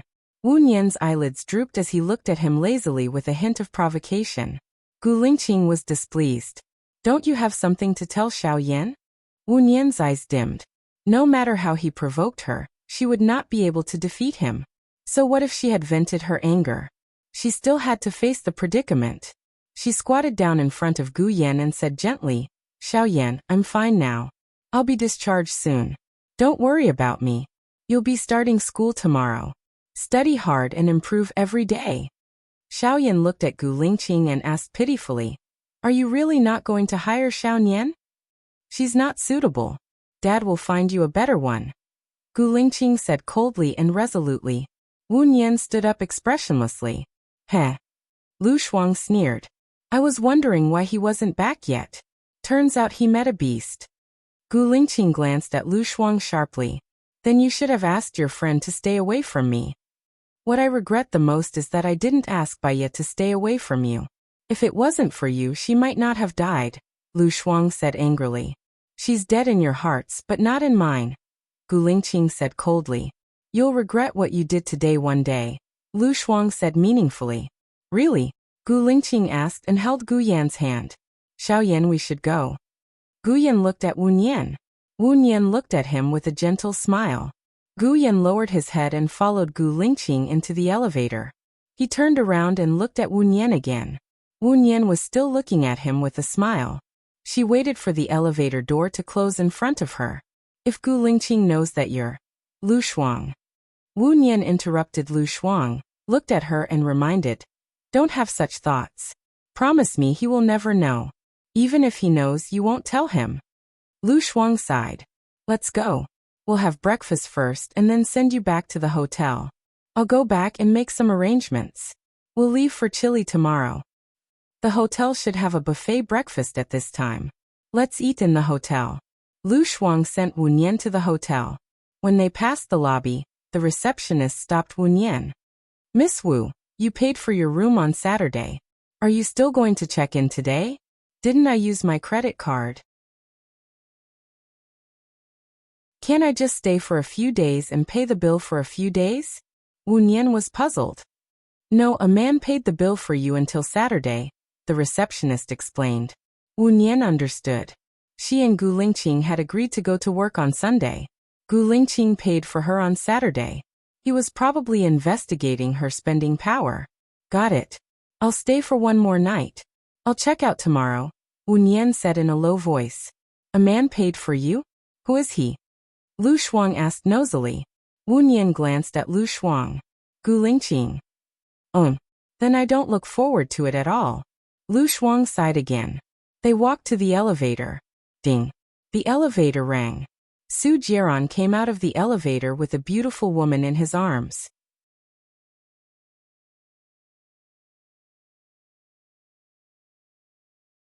Chapter 337. Aren't you shocked? Her voice is exactly the same as Bai Ye's. Lu Shuang said with a smile and looked at Su Jiran meaningfully. Su Jiran looked at Lu Shuang, and a lot of information flashed through his mind. Was it Shen Yin who took Bai Ye away? After Bai Ye disappeared, one of my researchers also disappeared. If Bai Ye has been taking the medicine, it's possible for her to survive. You have a rich imagination. Don't try to do anything to my friend. Lu Shuang warned and pulled Wu Nian into the elevator. Su Jiran's chest was moving up and down violently. He looked at Wu Nian's expressionless face. Shock, and in the shock, there was also joy in his subconscious. Wu Nian raised his eyes and looked at Su Jiran. His calm eyes were calm. The elevator door closed. Su Jiran's ability is higher than Gu Lingqing's. I was scared to death just now. Touch it, my palms are sweaty. Lu Shuang said with lingering fear. It's useless to be afraid. The calmer you are, the less suspicious he will be. Besides, my bone marrow has been changed. As long as we don't admit it, he will never be able to prove that I am Bai Ye. Wu Nian said rationally. Stay away from him. In my opinion, Su Jiran is scarier than Gu Lingqing. Gu Lingqing would rather hurt himself than Bai Ye. But Su Jiran would rather hurt Bai Ye than let someone take her away. Besides, you have disappeared for 2 years. Gu Lingqing is still alone. And the women around Su Jiran change every day. No, Gu Lingqing is not alone. He has 2 sons. One of them is not yours. It belongs to Zhou Hailan, and he is no longer your lover. Shuang complained. His and Zhou Hailan's child didn't go through that kind of method. The child directly adopted his DNA. You can't blame him, Wu Nian explained. Look, you're still speaking up for Gu Lingqing. Weren't you quite fierce to him in the hospital just now? Lu Shuang scolded. That's a different matter. What I said is the truth. All right, let's not talk about this anymore. Let's have breakfast first. Wu Nian changed the topic and looked at the red numbers above the elevator. You can check out after breakfast. Stay at my place today so that Su Jiran won't bother you at night, Lu Shuang suggested. Wu Nian nodded. After breakfast, he returned to his room, packed his luggage, and went to the front desk to check out. She went to Lu Shuang's place. Lu Shuang lived in a villa on the hillside. It was a 1-kilometer road from the iron fence to the entrance of the villa. There were 10 guards at the entrance who took turns to change shifts. Within a radius of 10 kilometers, there were real-time surveillance cameras to ensure the safety of a big shot. This place seemed to be heavily guarded. For Lu Shuang, it was just a bigger cage. What do you want for lunch? I'll cook for you, Wu Nian said softly. I really miss your red braised pork and Korean palace cuisine. Later, I'll go to the fridge and have a look. There should be a lot of fresh ingredients. They buy them every day, Lu Shuang said as she stopped at the iron fence. The soldiers would check carefully to make sure that there were no dangerous items or people in the car. Lu Shuang drove to the villa. From afar, Wu Nian heard Xiao Bao's babbling voice. Wu Nian's heart softened a little. In Lu Shuang's villa, there was a housekeeper, a chef, 2 people who took care of Xiao Bao, and 2 people who cleaned the house. The people who cleaned the house were also responsible for the garden. Lu Shuang glanced at Wu Nian and raised his eyebrows. Wu Nian understood and nodded. Shen Yin would not allow Lu Shuang to take Xiao Bao away. So many people here seemed to be taking care of her and Xiao Bao, but in fact, they were all Shen Yin's people. They had to monitor them. Baby Bebe, do you miss your mother? Lu Shuang reached out to Xiao Bao. Xiao Bao immediately reached out to Lu Shuang for a hug. Xiao Bao was now 15 months old. He had learned how to walk, although he still stumbled. He could say some 2-word words such as mom, dad, auntie, grandma, uncle, and so on. He could also say verbs such as want, eat, and play. He was pink and tender just like Lu Shuang. He looked exactly the same as Lu Shuang when he was young. The only difference was his gender. Wu Nian stood aside and watched Lu Shuang play with Xiao Bao. She smiled. She missed Xiao Yan's childhood. Seeing such a big Xiao Bao acting cute, her heart softened. Lu Shuang played with Xiao Bao for a while and looked at the chef. Henny, you don't need to prepare my lunch today. My friend will do it for me. You just need to prepare others and Xiao Bao's. Henny nodded, indicating that he understood. He went into the kitchen. Let's go and see what ingredients we have. Lu Shuang carried Xiao Bao to the fridge. Wu Nian opened the fridge. There's pork, chicken feet and breast. I'll make you braised pork, boiled chicken feet, and curry chicken cubes. How about that? I want to eat now. You know, although Henny is from country A, he has been in France for several years. The dishes he makes are all French. I'm not used to it, Lu Shuang complained. Do you want to talk to Shen Yan and get a chef from country A? Wu Nian suggested. Shen Yan likes country A. He's so picky. I don't know how his wife can stand him. Lu Shuang rolled his eyes. Eat, eat, eat. Xiao Bao pointed at the Yangla milk in the fridge with his small finger. He was drooling. Hey, you little glutton. I don't know who you look like, but you're drooling when you talk, Lu Shuang said suspiciously, but he still patiently wiped the corner of Xiao Bao's mouth with a tissue. Wu Nian glanced at Lu Shuang. Who does he look like? Isn't he a copy of her? She took out the Yangla milk from the fridge. This needs to be heated up for the young master to drink.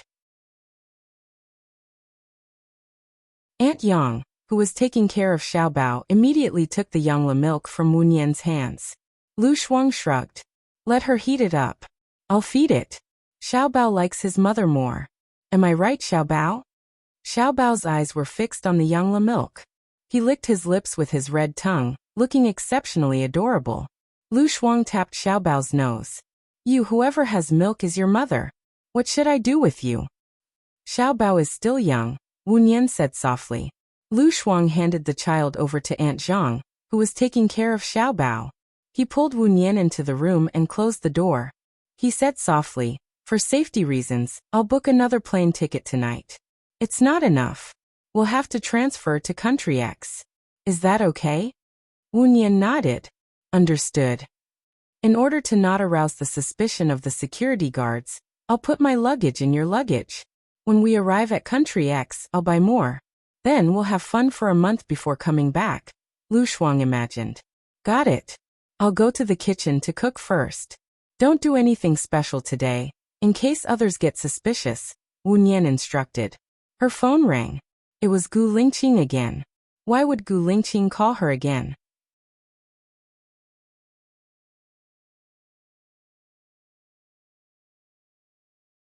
Chapter 338. Xiaoyan, it's me, Xiaoyan. I stole my dad's phone to call you. My dad is in a video conference. Gu Nianji lowered her voice. When Wu Nian heard Gu Yan's voice, her heart warmed as if she was basking in the sun in winter. She couldn't help but smile. What are you doing now? What are you having for lunch? Wu Nian asked with concern. I'm calling you now. I don't know what to have for lunch. Dad will probably take us to a restaurant. Xiaoyan, can I call you often? Gu Yan asked carefully. Of course. After Wu Nian said that, she thought for a moment. You'll be found out sooner or later if you use your dad's phone. It's not safe. I'll go to your house in the afternoon and put the new phone in the shoe cabinet outside your door. You can take it secretly. You can call me when you're not in class. I'll save my phone number inside and help you register a QQ account. That way we can have a video conference. Yay, that's great. That's a great idea. I'll return the phone now, Gu Yan said happily. Okay. Wu Nian hung up. Lu Shuang had been sizing up Wu Nian. He raised his eyebrows. That kid called you? Yeah. I didn't expect it either. Wu Nian's eyes were smiling. I'm going out this afternoon. Lend me your car. You two really are like mother and son, said Lu Shuang with a sigh. That kid just got to know you, and he already likes you so much. She looked at Xiao Bao, her eyes shining with a dark light. Wu Nian held Lu Shuang's hand. You and Xiao Bao won't be separated. I hope so. Lu Shuang took another deep breath. He walked to Xiao Bao and rubbed Xiao Bao's pink cheeks. If possible, I want to give him an ordinary family. Because the room was full of Shunyan's people, Wu Nian didn't say anything. If he said too much, Lu Shuang would be too arrogant, which would be disadvantageous to her. Wu Nian went into the kitchen and prepared lunch. After eating, she drove Lu Shuang's car out. She first applied for a new SIM card at the mobile business hall and bought a new phone. She entered her number and saved it. She also registered a new QQ, called Unforgettable. After everything was done, he put his phone on silent mode, put it in his bag, and drove to Gu Lingqing's house. When she got out of the car, she was afraid that she would bump into Gu Lingqing in the elevator. She couldn't explain herself, so she deliberately took the stairs. At the staircase to the 9th floor, she saw 4 men standing at the top of the stairs, staring at Gu Lingqing's house furtively. She had a bad feeling in her heart. She purposely walked to the door opposite Gu Lingqing's and knocked on the door. A beautiful girl opposite opened the door and looked at Wu Nian suspiciously. "What's the matter?" "I'm here to pick up a package," Wu Nian said. "No one in my house needs a package?" the girl asked in confusion. Wu Nian took a step back and tilted her head to look at the house number. "Sorry, I got the wrong house." She knocked on Gu Lingqing's door again. It was Gu Yan who opened the door. He looked at Wu Nian in surprise. When he was about to say something, Wu Nian interrupted loudly. "Little boy, I'm here to pick up a package. Are your parents home?" "Package?" Gu Yan was puzzled and looked at Wu Nian blankly. Wu Nian entered the door and said to Gu Yan in a low voice, "Close the door." Gu Yan obediently closed the door. "Xiao Nian, why are you back?" Wu Nian stuffed the phone into Gu Yan's hand. "Hide it." When Gu Lingqing came out of the study, Wu Nian immediately stood in front of Gu Yan, blocking Gu Lingqing's sight. Because of her guilty conscience, her face was as red as a peach. "Why are you here?" Gu Lingqing asked suspiciously. "When I went back yesterday, I found that the earring was missing. I guessed that it might have fallen in your house, so I came to look for it. By the way, when I came up the stairs, I saw 2 people sneaking around at the entrance of the corridor. They were staring at your door. You'd better find someone to check it out." Wu Nian said the main point of her knocking on the door. If she hadn't found that there was something strange outside, she would have just put the phone in the shoe cabinet outside and left. "You climbed the stairs to the 9th floor?" Gu Lingqing squinted his eyes and examined her. Wu Nian saw that he didn't trust her and was a little annoyed. She really didn't know what was good for her. "I usually climb the stairs to lose weight. Now that your house is being monitored, this is the main point. It's up to you whether you want to investigate or not. Also, call me when you find the earring. I have something to do, so I'll leave first." Wu Nian turned around. Gu Lingqing sneered. "You're young, but you have a big temper. Look for it yourself. If you can't find it, your earring won't be here." Wu Nian looked at him. "I'm sorry, I'm already 28. I'm not young anymore." Gu Lingqing looked at her calmly. "You also know that you're not young anymore, but you're still so hot-tempered. Didn't your past experiences and hardships teach you to be calm? Have you fed them to the dogs?" Wu Nian pursed her lips tightly. She felt that there was a fire rising in her, and there were flames dancing in her eyes.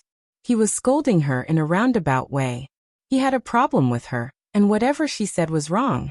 The older she got, the thinner her skin became, and the stronger her self-esteem became. She felt really pissed off, but there was a pent-up anger in her chest that she could not find an outlet for. She did not wear earrings in the first place, and looking for the earring was just an excuse. She did not want to stay there any longer, so she turned around and headed to the kitchen to look for it symbolically. From the corner of her eye, she caught sight of Gu Lingqing at the entrance of the kitchen. "Since it's not here, it shouldn't have fallen here." Gu Lingqing reached out and pinched her earlobe. Wu Nian felt a sharp pain on her ear as she instinctively slapped his hand away and glared at him in displeasure. Gu Lingqing was still holding an earring in his hand as he handed it over to her. "Xiao Nian said that there's a pair of earrings in my room. The kids must have seen it and taken it to play with." Wu Nian scoffed out. She did not wear earrings at all, and she did not think that given her current relationship with Gu Lingqing, he would go out of his way to buy a pair of earrings for her. As for the kids taking it to play with, that was even more impossible. Xiao Yin and Ruoxin were both boys, so why would they play with earrings? Since the earring had fallen in his room, that woman's relationship with him was probably close enough for them to enter the bedroom, or at least, have an even more intimate relationship. Wu Nian took off the earring and returned it to Gu Lingqing. I'm sorry, this pair of earrings isn't mine. Gu Lingqing furrowed his brows. If it wasn't hers, then whose was it? Zhou Hailan did not wear earrings because his skin was prone to allergies. Wu Nian walked past him coldly and stopped in her tracks. There were some things that had to be said. She glanced at Gu Lingqing. Mr. Gu is in the prime of his life, and he's been widowed for many years.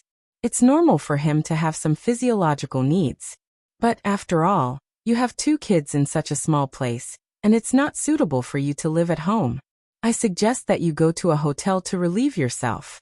You're tuning in to the Li Mei's Sword of Destiny YouTube channel. We're so grateful for your support, and don't forget to subscribe to join us on this incredible journey through captivating stories.